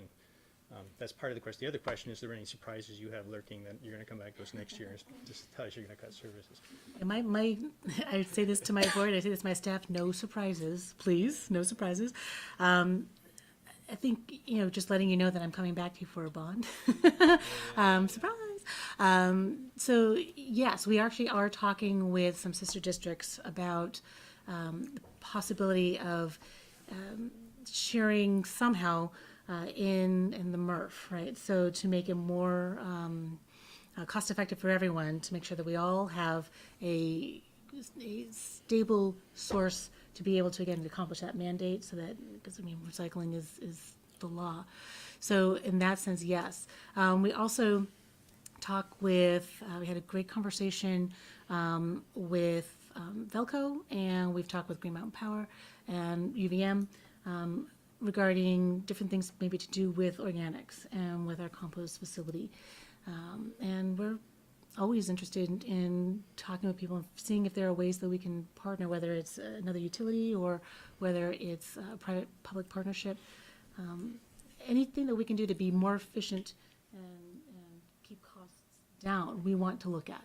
So I think the biggest one, though, now is because the MRF has such a large price tag, we want to make sure that, if there are ways to work with other districts, particularly Central Vermont, Addison perhaps, and Northwest Lamoille, to make sure that we're doing that. One of the concerns that some of the members of the board have, though, are that this waste district has outshone any other district in the state. Okay. And it's been basically because of the board and the staff. And we are looking at limiting any legislative or management oversight from outside. We would still keep Correct. our board.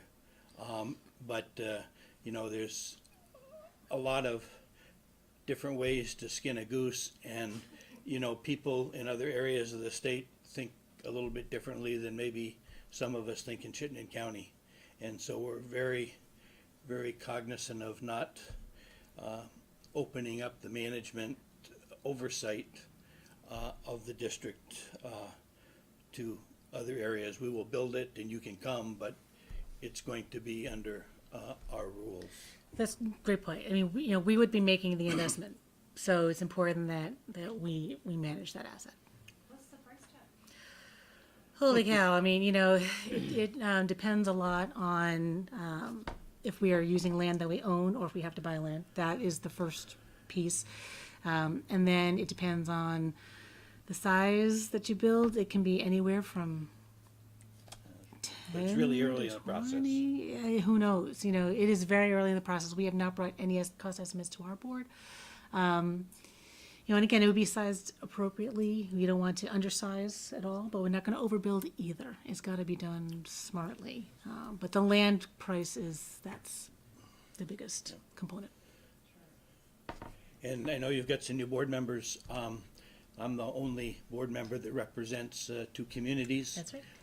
It was a little bit of a stretch for the attorney at the district when it was first occurring and whatever, but personally, I think it works well. I hope you guys do, and I try to come back to you a couple times a year, this being maybe one of them, just to make sure that there's, anything that I'm doing what it's your thoughts and what your desires are. And we greatly appreciate that. Thank you. Keep up the good work. Yeah. Please. Anybody else have any comments or questions for Sarah or Alan? I have just a quick question about, how's your fund balance? Is it, what % of your operating budget is your fund balance? Do you know? I'm going to have to dig into the numbers here. Percentage. I mean, your target is what? Do you have a target for what size fund you think? Well, there's different things too, and Sarah's gonna be Yeah. probably looking for it, but we have like a landfill closure fund, we have a fund to close any of our other facilities that we have money in. Undesignated. Those are designated. And then, of course, we just spent $600,000 on a baler at the MRF.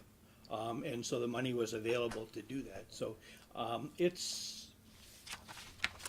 it's probably, and if she can find the number, but it's probably appropriate for the, we've been really trying to keep it. As a matter of fact, I've been trying to get Sarah to raise the fee at the MRF for a little while Yes, earlier yes, than that's we right. did, because that's money that we don't have to bond for if we have, money available to do that, so.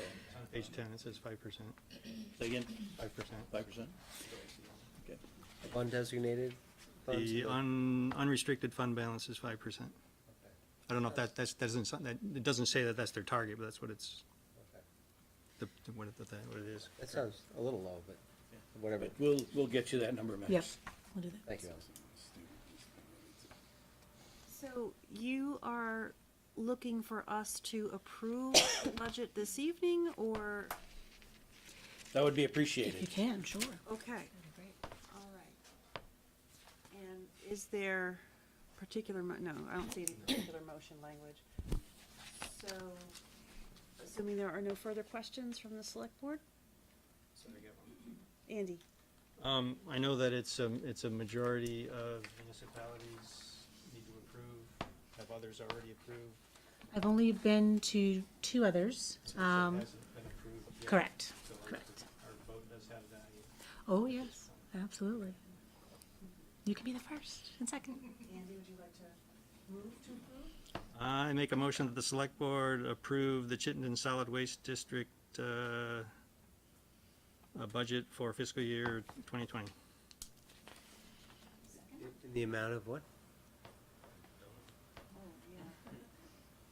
But the revenue amount or the expense amount? Well, what's the It's usually as proposed. The revenue amount, 12,628,865.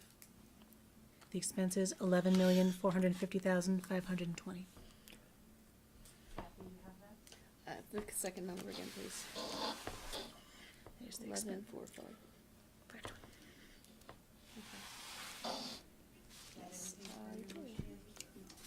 Yep. Yep. Can we have a second? No, I'm just saying that by Max including the amount into the motion, I'm saying that if, say, there's a change, does CSWD have to come back to all the member communities and say, we need to change this, you approve this amount, that's why I'm saying that nix the amount and just approve the budget as presented. I'm throwing that out for reference. Would that be the preference of the select? I think we want to put the amounts in because if. I was just asking what they were. Oh. I don't know. I'll second your motion. As you asked it. With the dollars. That's fine not to include them. You say the budget as presented. As presented, Is that what? I don't care. Max, you're seconding? Sure. All those in favor, please say aye. Aye. Opposed? All right. Trustees, is there a similar motion? I will make a motion that the trustees approve the CSWD budget as presented. Second. Any further discussion? All those in favor signify by saying aye. Aye. Anybody opposed? Thank you. Thank you very much. I Sarah, appreciate Alan, that. thank you very much for coming this evening. Alan, you. thanks for continuing to represent us. Thank you. You do a great job. Indeed. All right. Do we need, let's circle back to, pardon me? Yeah. Yeah. I think we might have some more continued conversation regarding 5E.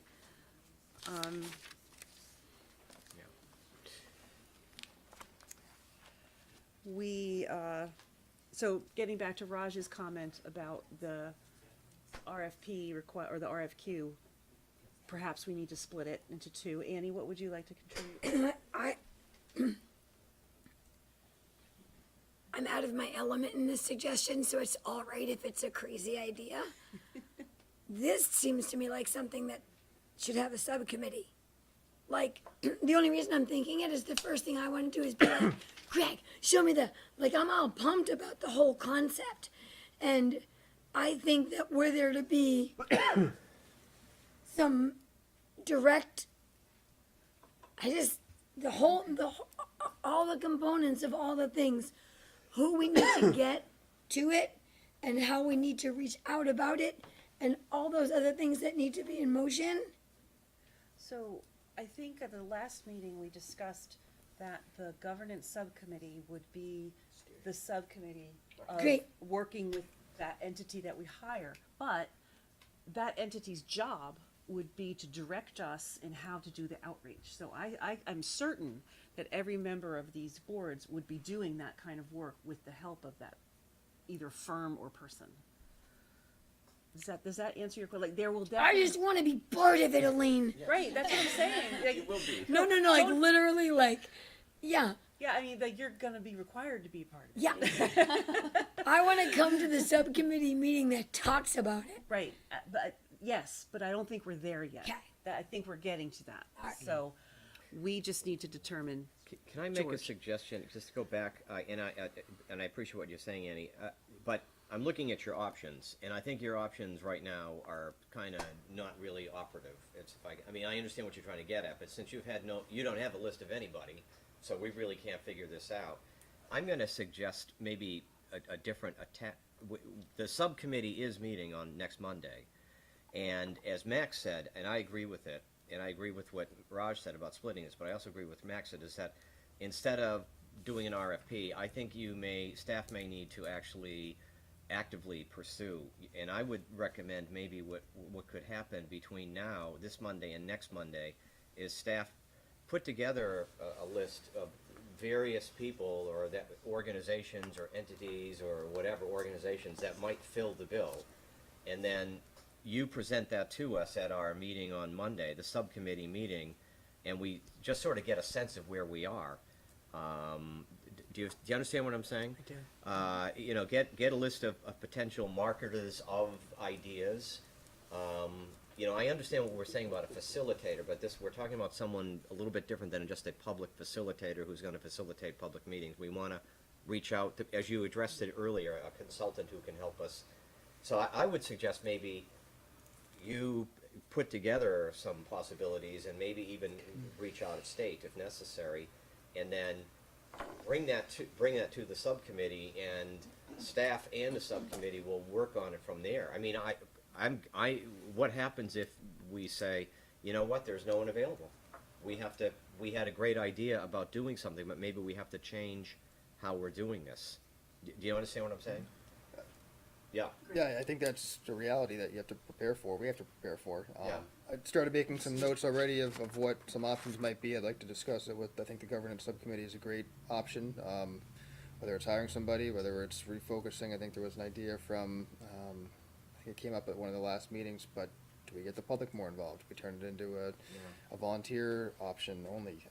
But I think we're gonna have to explore some of those things and just see what else is out there. Staff can do some preliminary work in the coming week to figure out what some of those other options might be. Because putting together a list of let's say we just look regionally, putting together a list of generally of organizations or people or entities that might get involved with us, looking at that may tell us what it is what our next step is, because maybe there needs to be some alignment. Maybe what we're being a little too optimistic or idealistic about, in terms of practically what can be achieved by someone. So I just like to throw that out as an approach instead of trying to pick one of these out. I would assume that whatever we come up with, ultimately we're going to come back. I mean, all of these are correct in my opinion. Ultimately, we're going to come back to the two joint boards and say, here's who we're looking at, and we want joint board approval. Everyone is going to agree to it. So, Annie, what are you thinking? A lot. All of these things that we seek to accomplish are so exciting that if you haven't had anybody bite, my suggestion is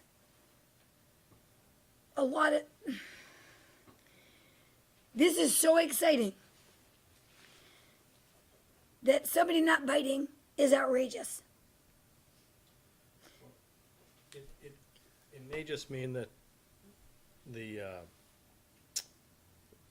let's just call it the subcommittee, needs to spend some time focusing on specifics of what we're looking for. And I think based on the last time the two boards were together, I wasn't on the board yet, but it seemed that there still was a bit of work to do to define what we're asking for. Right. And I think that if that's done in conjunction with what George just said, things will become clear and people will become interested. So I just think it's just going to take more time. Yeah, if I can finish Absolutely. my thought. Right. I think that what is necessary, and thank you, Raj, for taking my brain towards where I was trying to head, because I needed, no, honestly, I needed it. There needs to be a structured and full and complete understanding of what we want to accomplish and how we want to accomplish it.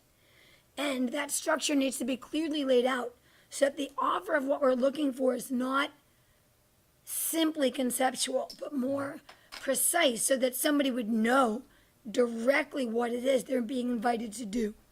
And I think unless we put all those pieces together in the way that it really is, which is really exciting. I'm so excited. I just can't hide it. You about to lose control?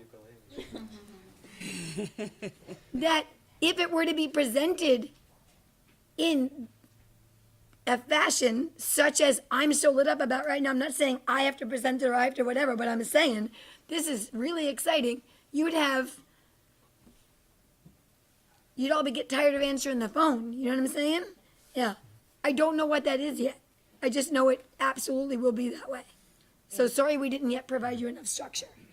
And I wonder if some of the one of the things that was mentioned when we first brought this up was about having, Greg, I believe you call some of the people who you had asked to participate to get some feedback as to why, and if some of the learning from that is that there isn't enough clarity into just what is this thing we're talking about that is really cool and exciting, and if that's some of the feedback, then maybe the subcommittee, since you guys are going to meet before we do, can help to add some more clarity to that, and hopefully then by our next joint meeting we can approve. Yeah. I like that plan. Annie? And also, I wouldn't want the applicant right now that would apply for our current offer. I don't think that they will be as good, so I think it's great that nobody applied. I think it's fantastic, because it gives us understanding that, wait a minute, we're not ready.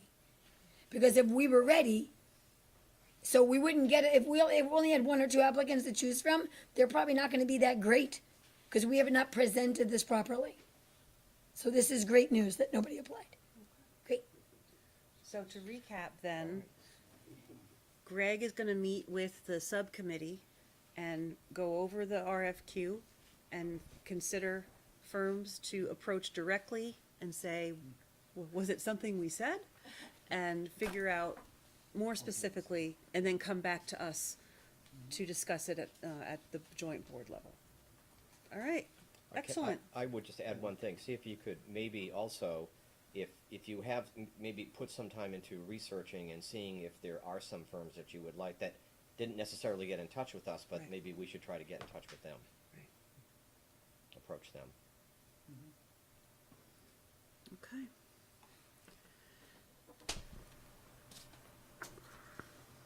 All right, why don't we move on to 5F? Update on the June 22nd Joint Board Strategic Work Session. Evan? Thank you.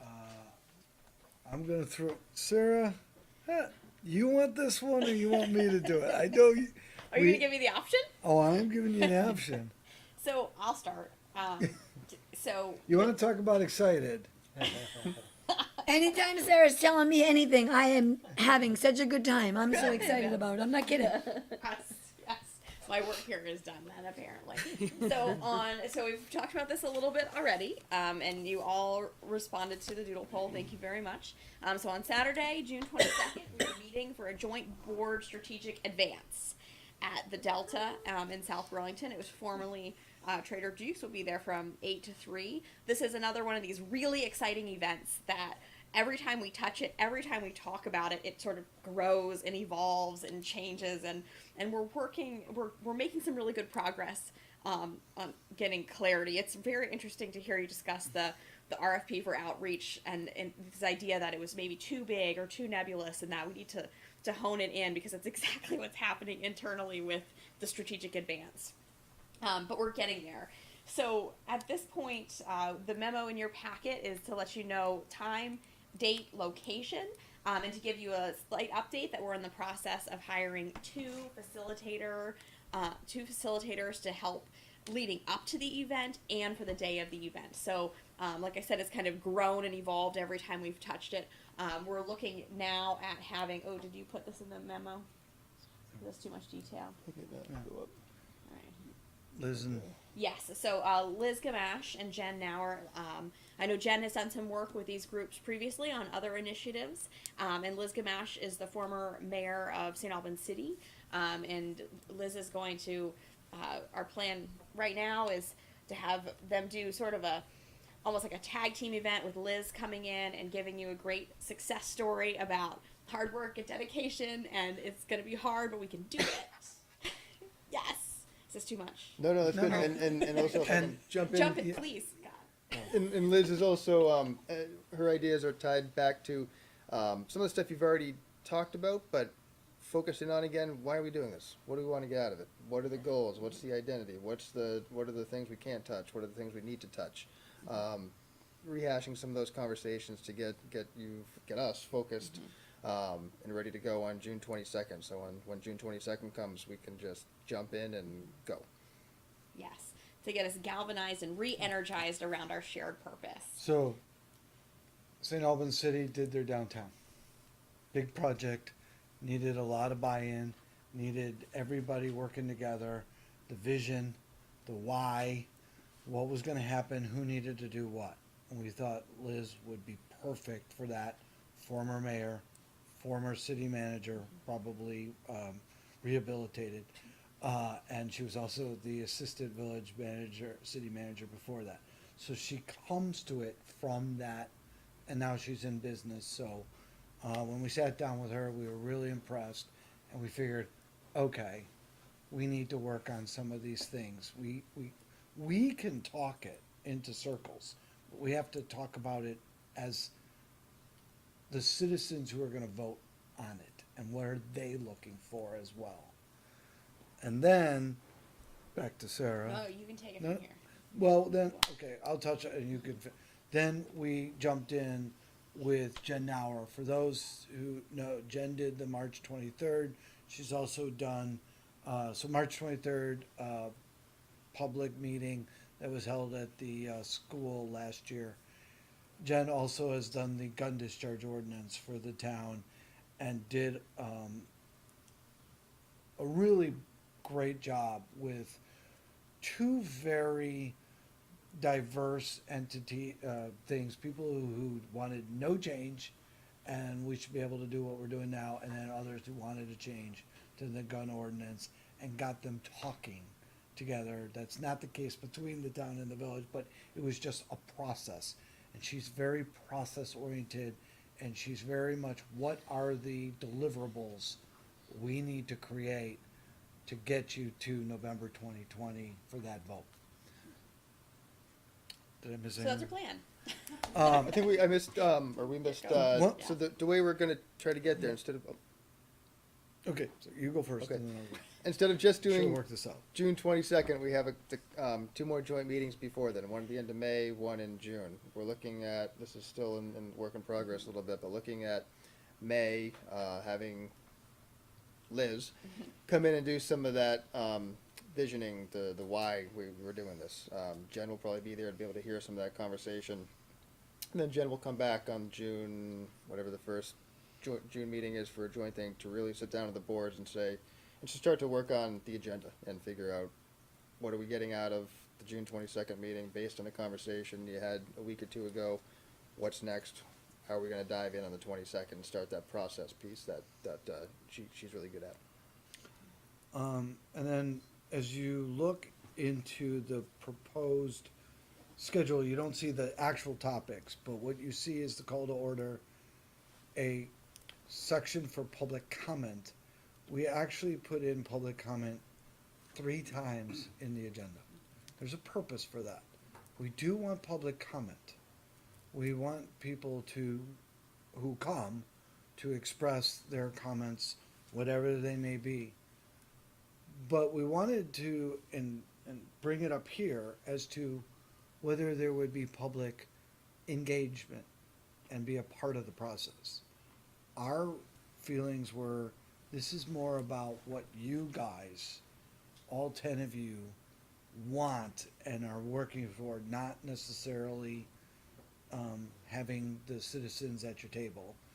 And that we give them the place to speak before, mid-break, at lunch, and at the end. But this is your strategic advice to get at what needs to be done, and that's what we were thinking. But before we got too far, we wanted to show this to you and get your comment.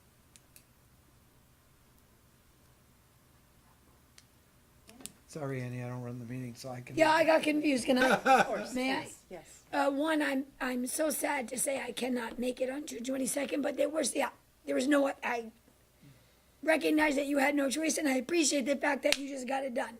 Because if we were trying to find a way for me to make it in this anytime in the summer on a Saturday, it would be tough. What I think is that as elected officials, we are here as and for citizens. We are here for the public. That is why we are here. We are elected to represent our community. And I think that it's so valuable to hear what gets said.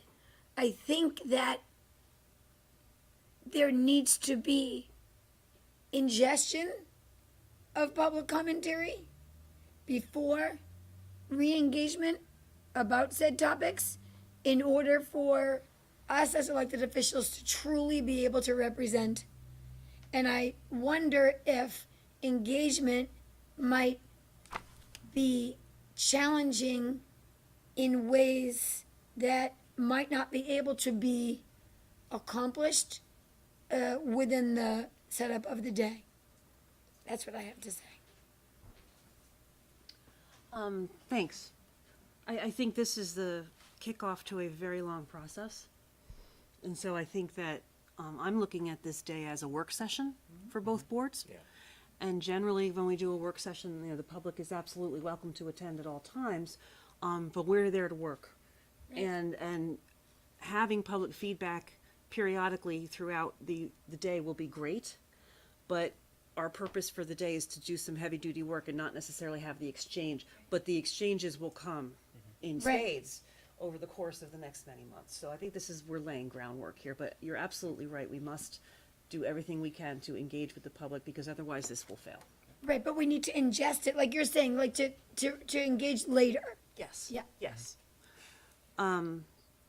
I'm sorry, somebody else go, because I forgot what I was going to say. Greg. And part of the work with Liz ahead of time is to revisit some of the stuff the public has, some of the feedback the public's given you, the heart and soul, the March 23rd, 24th meeting from last year, some of those topics that we've had, these discussions, we've heard from the public, so you have that fresh in your mind going in on the 22nd. I agree with Elaine. I think that a work session is a work session.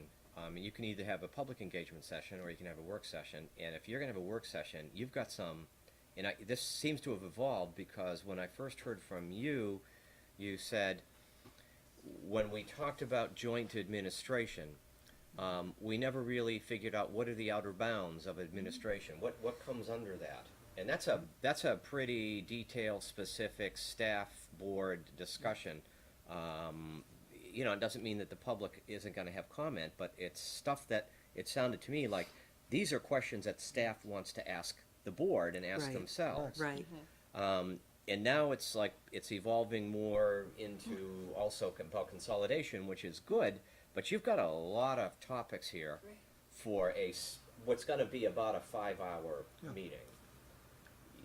And that's why we're trying to, we welcome public comment, but not a full seat at the table talking about. We do need to talk about the vision of joint administration, and not only for the next 18 months until November. Right. But even then thereafter, Right. until you're fully merged, we do need to have that conversation.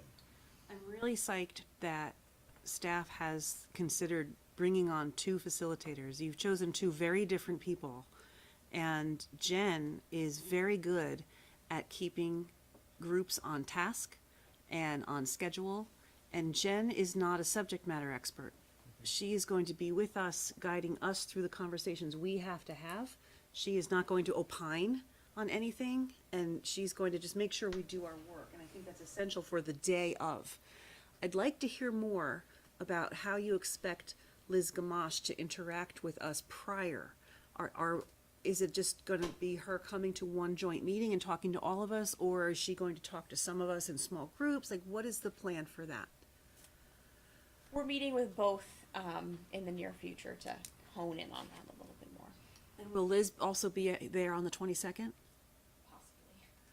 Again, that's would be a topic for. They were once both we're- available that day, Yeah. and we're trying to get them together. They have not met. And we wanna, they both said they'd be willing to work with other people, but we wanna get them to meet and meet with us about, that opportunity, how to lead up to it, how to do that day, and then what comes after that day. And then are we going to also need some time with Dan Richardson that day? Like, I don't think we do, but I'm just wondering if if you think the conversation might wander into areas where we need Dan. I think afterwards, there may be times where, again, we are gonna want Dan to come to venues like this to answer some specifics and get direction. Could have a parking lot of just Dan questions. The Dan lot. Yeah, the Dan lot. The Dan lot. Okay. Thank you. Annie has I don't know if I was clear. My statement I meant to say no to the engagement on the day of. I don't know if that is what I. Oh. Yeah. Okay, that So wasn't my entirely clear. my point meant to be, but obviously was not, that there are times for engagement. That day is not one of them. Got it. So I apologize. I was trying to present that, yes, it's really good to have it, but ingestion and work must occur before that, Ken. My apologies for any confusion. No problem. Thank you for clearing that up. Anybody else? Andrew? Lane, I would say Oh, I I'm sorry. concur with that, it's transparent because it's open to the public to come watch. They're welcome to come watch. But we're going beyond that, and we're actually giving 3 times throughout the meeting for comment to take it, and we can give it due consideration as we work together. But this is the time for the 2 boards to work Yeah. together. It's kind of a special meeting, but the public is, I think getting their comment is important, but having it in defined, time periods. Yeah. Not engagement at that time. Engagement is with the 2 boards, right, for this particular meeting. So I'm just saying I agree with what Annie said, George said, I guess what you said. If I can piggyback off of that, I seem to recall when we had a joint meeting a couple years ago, maybe at the high school at this point in time, and we had it facilitated, that we had specific time periods for public comment and for us to then receive this comment, and it was never on time. So to help in some ways keep us on track and our ability to remain on track, it could be helpful to not have it. Great. Annie? Right, you're saying a tight time frame for the. I'm saying for the public comment period, Right. that I think it took away from our Oh. meeting in some ways because we were not able to get to all the meat of our Well, intended right. conversations. Which, while the comments in many instances were very, very beneficial and very helpful, at the same time, we didn't accomplish everything we wanted to. So maybe similar to the presentations, it's a very narrow time slot. You're offered it, you're done. You hit your time, you gotta stop talking. And one of the things that happened in the gun discharge meetings, which were very well attended, was you ask for a show of hands, who wants to speak? You get 5, 6, okay, blah blah blah blah blah. We're allotting 10 minutes each, get a minute and a half. Okay, And then time it, and you're out. it's not that we don't want your comment. We do. Well, we're on a schedule, and we are Right. not going past 3 o'clock. We figure by 3 o'clock, it's been a long day. The donuts have worn off. And, you know, I meant the sugar, but okay, donuts and sugar, it's worn off. Y'all have families. Good. So- And then we go. Sorry. Then we need, what's her name? Jen? Yeah. Yeah. You gotta have her that day. Raj, you had your hand up. Yeah, just gonna say, maybe we just get rid of the middle day. The midday comment period, leave it before and the end. So we don't run the, I mean, I haven't been to one of these before, but I can imagine how they could, I'm not Well, sure. and we have it there because there's a possibility that people will come for the morning session and they will stay there right before noon. By the way, the other thing is we're not planning on feeding the public. We will feed the participants. We're not planning on feeding the public. You can say your piece. Again, maybe what you've heard in the morning session, and then you're gonna go. And then you have the people who may come for the afternoon session, or section, so.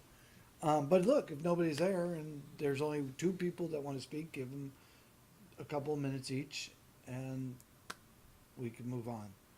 But I appreciate that, Raj, it's just, we do want to have some opportunity for public comment. It is also required by state law at open meetings. So in your memo, you're asking for suggestions for additional topics, and keeping an eye on the time. Perhaps it might be a good idea if any selectmen or trustees have ideas for additional topics, they can let Greg and Evan know. If we think of them later and send them along. That's a good idea. Okay. Don't forget Sarah, Evan, Greg, Sarah. Sorry, my apologies. But, you know, by the way, we don't actually do strategic advanced sessions for a living. We're sort of evolving on this. We know we need one. We know it'll be good and give us good direction. But anything you guys come up with is a good idea. This is also your day as well. Originally, the idea was to have it a little, you know, maybe somewhere, you know, whatever, but this is nearby. If you haven't been to the former Trader Joe's recently, they have remodeled. So it is quite a nice facility. Governor Scott spoke there a couple of months ago. They have nice amenities. It's nearby. And I thank Sarah for finding them, and they were accommodating. A couple of local places weren't available. We did check the Essex. They were not available that day. Thank you all for putting so much effort into this up front. I'm looking forward to fine tuning it as we get closer. All right, discussing options for tax equity planning. This is my favorite part. I've been waiting for this, Sarah. So next up is the tax equity plan. Greg, maybe take that out of the memo. You can say it.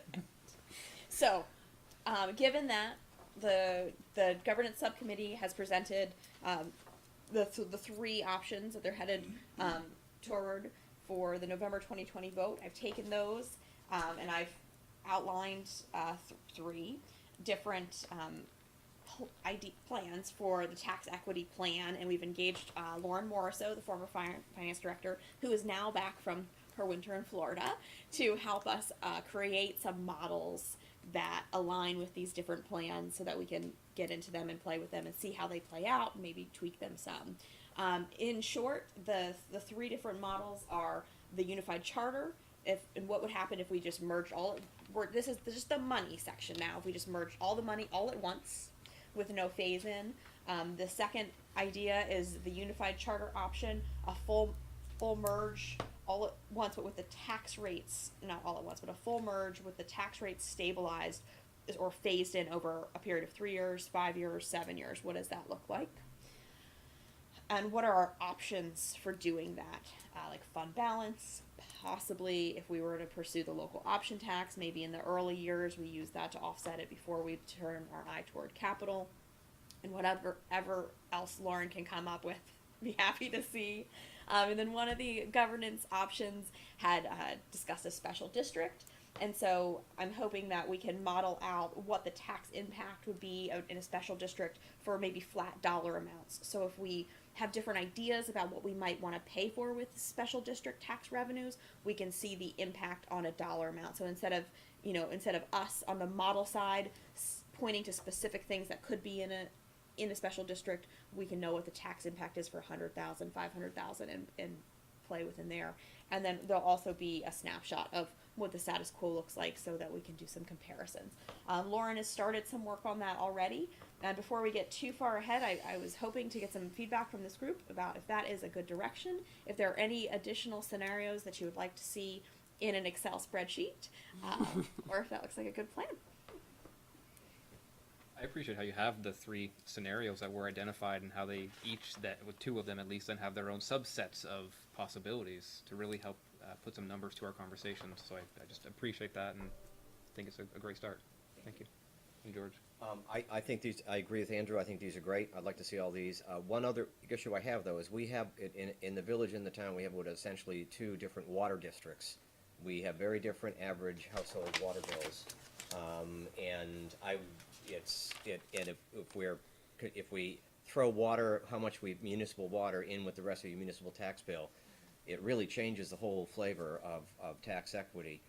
So I would like to see, since Lauren is a brilliant expert on water rates, and she's been doing it for years and years, I'd like to see, as an option, I'd like to see that thrown in there. Yes. How are you going to address that? What is the situation right now for the average water bill? How would we address that? Because we even discussed it in terms of consolidation. I don't even know how if we consolidated, would you have a somewhere in the middle bill, or would you pick who has the highest rate, the lowest rate? How do you deal with this, and what are the overall impacts? So I would like to see, because I know you're looking for stuff like this to do, and I know you want to do that one. So I think that's a good one, a big one. You just I made her think night. What? You just made her night. That's right. I also like to direct Lauren's work for a change. That's very nice. Payback. I know. So, before Greg, For those who don't know, Lauren was her former boss, so for those at home. that's a great idea, and I think that it could frankly play into all of these options, because the water rates are inverse compared to the way the tax rates are, and so that could be a mechanism for phasing as well. So thank you for the reminder. I made a note. Yes, exactly. Greg. Yeah, the only piece about the water rates, and Sarah and Lauren are going to be way more knowledgeable than me about how to phase them in or not phase them in, but just keep in mind that the town outside the village, not everybody is on water and sewer. We do, we know that. Yeah, so it just doesn't affect everybody. Pat. This may be information that we already know, but I don't personally know it. For the bonds that the individual communities have that are going to exist into the future, I know that those can't consolidate into, a full merger of the tax. Do we have specific numbers as to what those are so that we know what, for example, the village residents' commitment is out until whatever it is? And I, at some point, if those numbers already exist, I'd like to see them, or maybe even just have them included here so that I know how much outstanding is left that each community is kind of looking at. We can certainly share that we have very specific amortization schedules for all of the debt. It's all also listed in the footnotes of the financial statements if you wanted to do some, light bedtime reading. Of course. I know, it's the best. I mean, that's right? exactly how I get sleep every night. But yeah, absolutely. And then, yes, thank you. Elaine. Sarah, in your modeling, are you going to include capital planning, or No. That's a short answer to a very long, complicated question. The intention at this point was, how do we get the operating budgets together? And it really is just that general fund tax rate.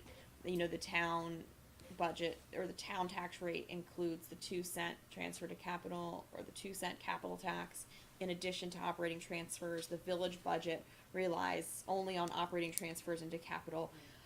At this point, no, I had not intended to include that. It may be like a footnote or a subcontext in the models, but without any clear direction on what our plan is. In that, it was until we had those 3 governance models that we were looking at, tax equity planning was as nebulous and undefined as our. Well, let me ask you something. What do you mean by that? Okay. Oh, okay. So, what I'm assuming is the end product of this investigation or analysis is going to be a set of figures for each scenario that says, this is what a likely tax situation will be if we go this way, and this is what a likely tax situation will be if we go this way. And to me, that would include how we collect revenue for capital and how we collect revenue for rolling stock. And, you know, and there's other pieces, like the village has the penny and the town does not have a penny. You know, like, so there's sources of revenue. I just want to make sure that all of the different sources of revenue are accounted for. And then however they're blended is fine. I just want to make sure they're all in there. And the other question I have, so I don't know if that answers your question, Evan, No, but it's like that's kind of what I like was- on a You vision. want to make sure that we have all the 38 to 60 variables. All the layers of the onion. That's not so many. That, the other thing I'm wondering about are assets and depreciation and how to, I realize I'm getting all wonky here, but That it all doesn't- sugars out but to see, a rate. That doesn't, that, So thankfully, what? you go ahead first. I was gonna talk about fund accounting and modified accrual. Oh, God, don't. Do you wanna get No, into don't. it? I don't know that I need you to go that far. I know, but, no, you don't, no. No, I wanna really, hear it. no. I would like to hear, I would like to hear Sarah. Or do you want to hear that? All right, we're gonna, Wait, I guess, The light version. yes, I would like to hear Sarah succinctly in a few yeah, a sentences. light version. Share conceptually what she's trying to say that she wants to say. you lost her You succinctly. can do it, you can do it. Can't do fund accounting. There's, assets and depreciation is a whole nother bucket. I guess Will one of the it things- impact the bottom line of when someone says to us, one of us, what's this gonna cost me? Do we have to incorporate that in part of our analysis? That's what I'm asking. And I'm gonna say, for this purpose, no. So in the general fund of each of the entities, which is what we're really focused on at this phase, we expense assets when we purchase them. So modified accrual accounting is the kind of accounting that we're doing here in the government. We're focused on current resource flows, which is really an evaluation of, did we raise enough money this year to pay for the things we needed to buy this year to operate the government within this year, or are we kicking the can, or are prior taxpayers paying for it, or are we pushing it off to future taxpayers? And so when we buy an asset, in that we just expense it right out. We don't, so certainly on our government-wide financial statements, we do have assets. We do have an asset system. We know what's there. We know how much has been depreciated. Don't worry. But when we're looking at our budgets and our tax rates, that analysis of the state of our capital assets really doesn't weigh in. But it would be reflected in how are we going to address future capital and how are we going to fund it. So it would be reflected there. Thank you. That was what I was looking for. Okay, good, because Nice work. the tax rate current, and this is one of the things you guys will need to discuss as maybe part of the why of your doing this, is you both have assets. Right. And you have similar assets, duplicative assets, and then you have unique assets. And then the question is, what's needed in the new merged government, and what may not be needed, and who's bringing what to the party? But again, as one community, everyone would have access to those assets, as a resident and as a property owner. So, but it doesn't affect the tax rate. What only affects the tax rate is what you're spending currently to upkeep them, not the capital per se. The capital component is a budget number, and one of the things that we need to do as part of this is you have to take a number, and it's gotta be a fixed number, so that it works in all scenarios. So I'm assuming my learned colleague is going to take this fiscal year and the things that are known in this fiscal year, including debt and debt payments, which are known in a schedule. We're actually looking at FY19 because we have both both the final grand list and the final budget. Right. So instead of looking at FY20 budget, which would be nice, but we don't have that grand list yet. I appreciate your taking the time to explain that because I think, well, okay, I'll just speak for myself. I'm incredibly anxious about getting data. And I want to make sure, like I said, that we have all the layers of the onion. And I'm so excited that we're going to start getting some data. But the challenge is to take reams of data and synthesize it into nuggets that not only, I understand that most of you, if not all of you, will understand it because you live it every day. It's the people that don't do this every day that we also have to provide that info to. Which is why we need an outreach firm and a marketing firm to help Which is explain why I'm that so in excited. simple terms. Because even us, from time to time, we're like, boring. This is, I mean, we need to, I mean, not that you have to invent something to be exciting, but it's just like, wait a minute, we're way in the weeds. Let's simplify this. Let's take it out into something manageable and then say, this is what it is. It's $12. Yeah, How and did we if get it to could be $12? $12, that would be great. This year. I'm reluctant to ask this question because it might get me fired. I can ask the question and then I have to recuse myself from the answer, I think. Looking at, like, I've got the village water budget here. It looks like my employer buys 5 times as much water as the rest of the village does. When we talk about the water thing, you need to consider the impact, if there's gonna be an impact there. And I don't wanna know the answer right now, you know, I may have to, but They have if we're their- talking about modifying Right. how we deal with water and who pays what, you need to take that into And look at consideration. businesses in general. It's a whole separate agreement. Can I- It's the tri-town. I can answer the question. They get the wholesale water rate. And that was negotiated, I'm sure it was like a, yeah, okay. So that can It's got a whole. Okay, so it's it's- got a so it's not- whole it's not- background. Lauren knows everything about It's that. got a whole background. That's And they good. have their own sewer treatment plant. So, not sure how that, I think your favorite local term, sugar's out. I'm not sure how that all sugars out yet. That's why we have Lauren. numbers here. Raj? I don't know if I wanna get into this now, it's getting late. And I'm not sure I understand what I'm asking, so I'm just gonna put that out there. I'm on tape, why not? So we had a conversation at the village meeting about future capital needs, which were quite high, for 5 or 8 years out. How does that, and maybe we just talked about that, but how do you figure that in? I don't know what, I don't have that picture for the town. I think what, So much, so how does that figure into these 3, 5, 7? Because that figure was very high, and it involved a discussion about the local option tax and. So let me take a stab at this. You have your current budget, right, which has a cash level within your tax rate. I believe in the village, it's about $365,000. That's just your local paving. Each has its number, it's in the budget, it's in the tax rate. That covers paving for the most part and some projects of paving that are larger than just going out there and milling and resurfacing. It really doesn't, and except for the bond that the village has for the pool, there is no funding. So I think I just. So let me, We're only looking but, at current budget. We're so not then worried you about take a list of all the projects that both the village and the town needs to do in terms of its buildings. 2 fire stations, 2 pools, 2 And I and guess you could that's where say, I'm coming at this, because people are gonna come back and say their liabilities are higher than our liabilities potentially. So I'm kind of curious, and it's probably way too early for Yeah. that, so I'm sort of getting that in my head right now. it is but not.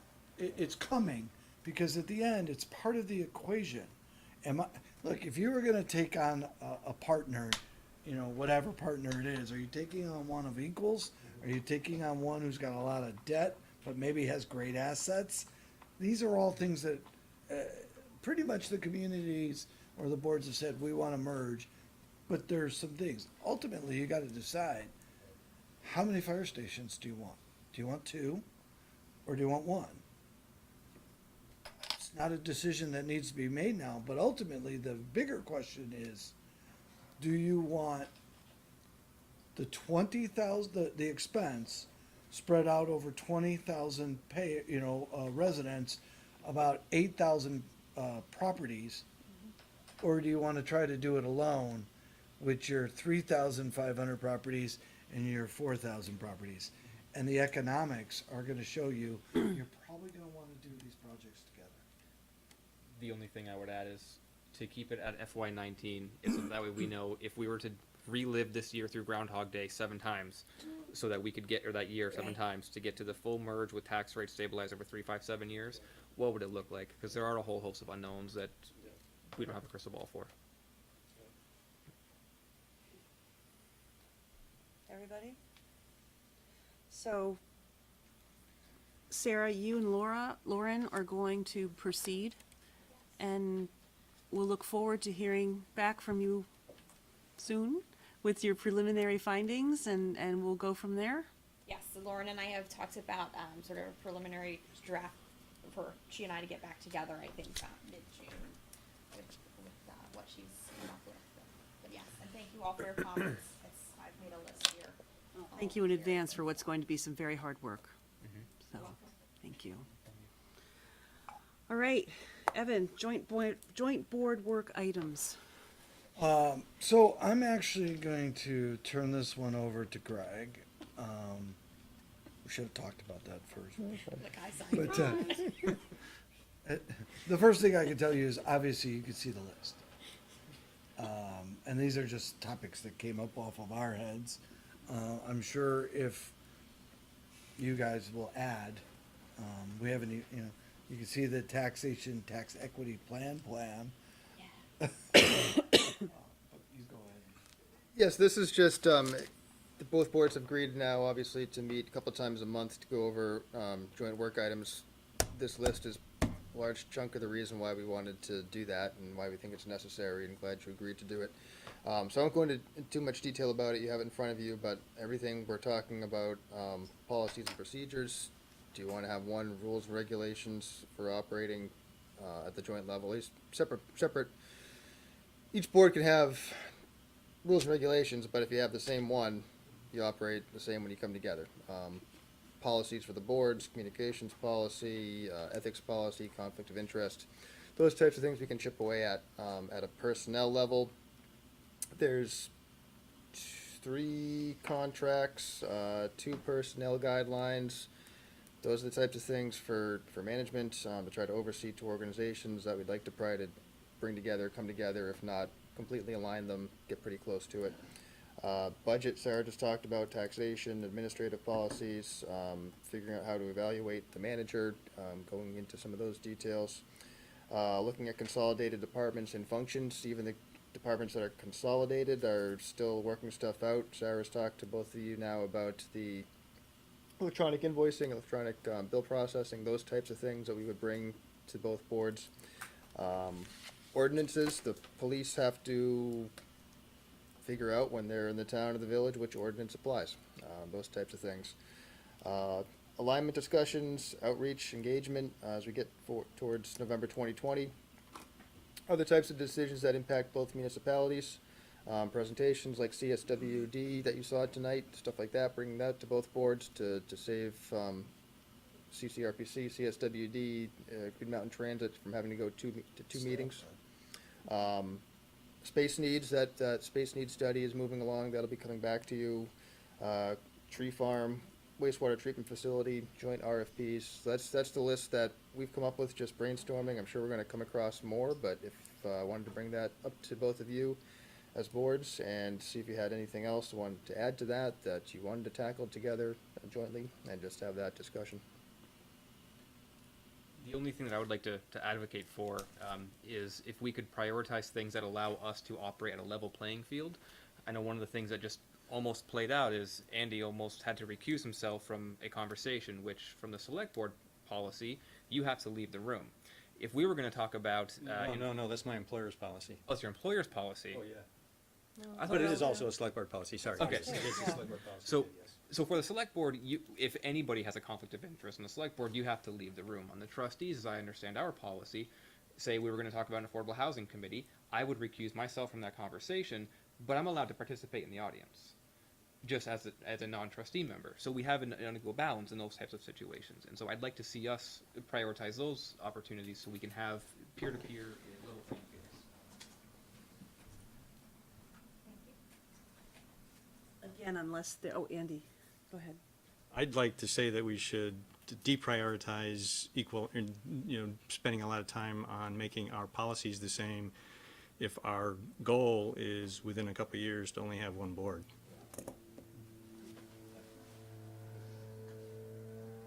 I think from a perspective of whatever makes life easiest for staff, I'm in favor of doing. So if there's a policy that needs alignment because it makes their job easier, Absolutely. I'd be happy with doing that, but, I would say, speaking on behalf of Max, because I know he's gonna totally agree with me, I think evaluation of the manager needs to be moved up to a big Yes. priority because yes. it is, we are way, you talked about, we're not aligned internally on that, and it's a cumbersome, we don't know how to do it. Yes, It took about 3 months of. There's a lot of room for improvement There's on a that lot of room for process. improvement in that, so I would move that up, and it's the problem is it's the type of thing you put off, but it comes around real fast. That's something we should work on like over the summer so that when the time Yeah. comes, we're ready to go. Yeah. Might I suggest that, again, if we have any suggestions to add to this list, that we email them to Evan and Greg and Sarah, just in the interest of time. Okay. Okay. Are we ready to move on to the consent agenda? If you don't mind, as you can see, this is a meaty list. Yes. That is why we believed very wholeheartedly that you guys needed to meet. So much of what we do now is so intertwined. Why would we make the solid waste company people come to 2 different meetings to do the same presentation? And then what happens if Andy has one thing he'd like to see changed, and then somebody from the village board has something else to see changed, and then we bring them back again? These are the types of things that I think that can really be honed in, and we will get better at this, I promise.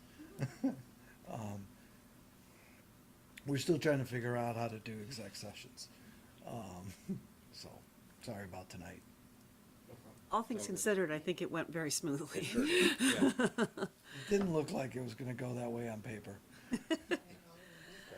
On the select board side, can I have a motion to approve the consent agenda? Move the select board approve the consent items with comments. Is there a second? Any comments, questions, or items to be pulled from the consent agenda? Hearing none. All those in favor of approving the consent agenda, say aye. Aye. Opposed? Thank you. And would the trustees like to make a motion to approve the consent agenda? I'll make the motion. Second? Any further discussion? All those in favor signify by saying aye. Aye. Aye. Anybody opposed? I know, you gotta put yourself in there. Great, thank you. You did that very quickly, and your voices sound exactly the same. So can George you, Dan. George Dan, thank you. I was like, how'd that happen? Okay. All right, and reading file, board member comments? Anything anybody wants to share? I have 2 things I'd like to share, but I'll let other people go first. I will share one. Thank you for bringing the cookies and happy birthday to you. Oh, that was one of the things I was gonna share. Sorry. No, it's okay, I brought cookies, so please take the cookies. I didn't get them to us with the pizza. All right. So, yes, please take the cookies. And Andrew Point brought up my topic. I think it's time to sing to Elaine. Happy birthday to you.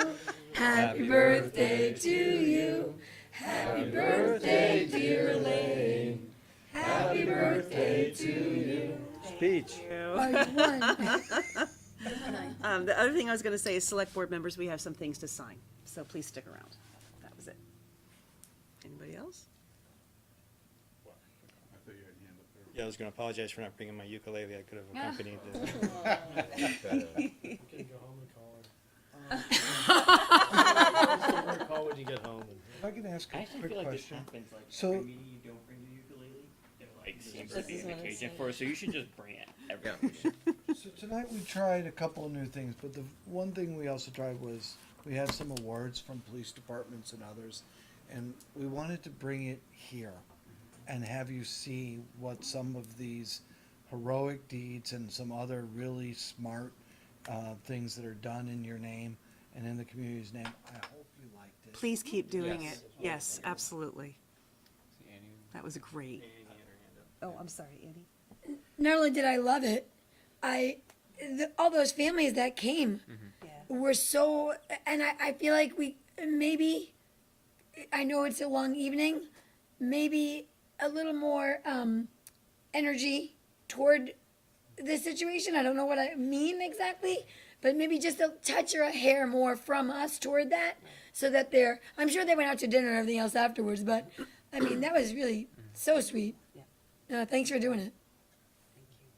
Andy? I was just, it struck me, we didn't ask for anybody else to comment. I didn't know if that was inappropriate or, we didn't talk about what, at least I wasn't involved in any discussion about how the thing was gonna proceed, but I don't know if you would normally ask if anybody else wanted to make any comments. That's why I'm asking for, what you liked about it. And I think, Annie, perhaps we should have all gone over and shaken their hands rather than just sitting here looking at them. Yeah. I think we might have missed an opportunity there. It's okay, we learn. Yeah. Well, just that it was done in front of you guys. It gave you the opportunity to see what is done in the community. You were appropriate, you stood, you clapped, and you thanked them.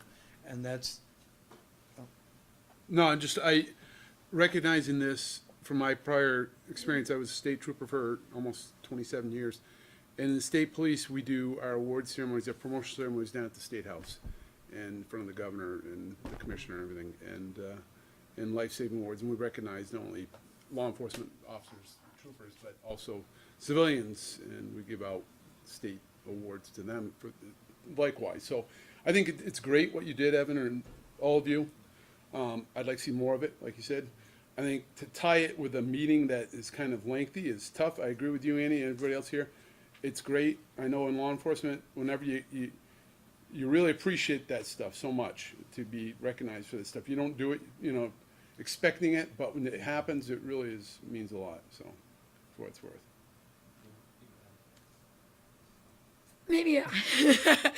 Maybe what would have been useful is what happened, photo op. We all step around from behind the table, because, right, doesn't that what happened? There's always a photo of people, right? Mm-hmm. And then flanked by. Yeah. well, and the gist of it was that, again, this was the chief's suggestion. Yeah. We started with a date. It's great. Yeah. No, I think this is great. We want to build on it. It's so When the great. officers could be here and then their families. Great. You guys just happen to have a meeting. No, it was set up, what dates, here's the meetings that you could come Great. to, which one work. That's how it gets played out. But I just wanted to, because it's new, we wanted to try it out. The only thing that I would add is it was absolutely wonderful. It was great being able to see the officers involved, hear the stories of what happened, and recognize them for the fact that there are now people who are still with us and alive today because of their efforts, which was truly astounding. And I wonder if a photo op even have a resolution that we all sign, hand to each of them, those types of things. So, again, to really help to get that as close to governor-ish type moment that we can provide as a community. Absolutely. And I know Raj had a question. I was just asking how much press you notified beforehand. There's not much press left out there, but I'm just wondering. Colin was here. Oh, he He was. was gone by the time I will certainly ask Next Channel 5. after. He left after we approved the water rates. Yeah, he was. I will have to ask the chief, but we could certainly put out a press release as well. Yeah, that's a good idea, press release. Almost done.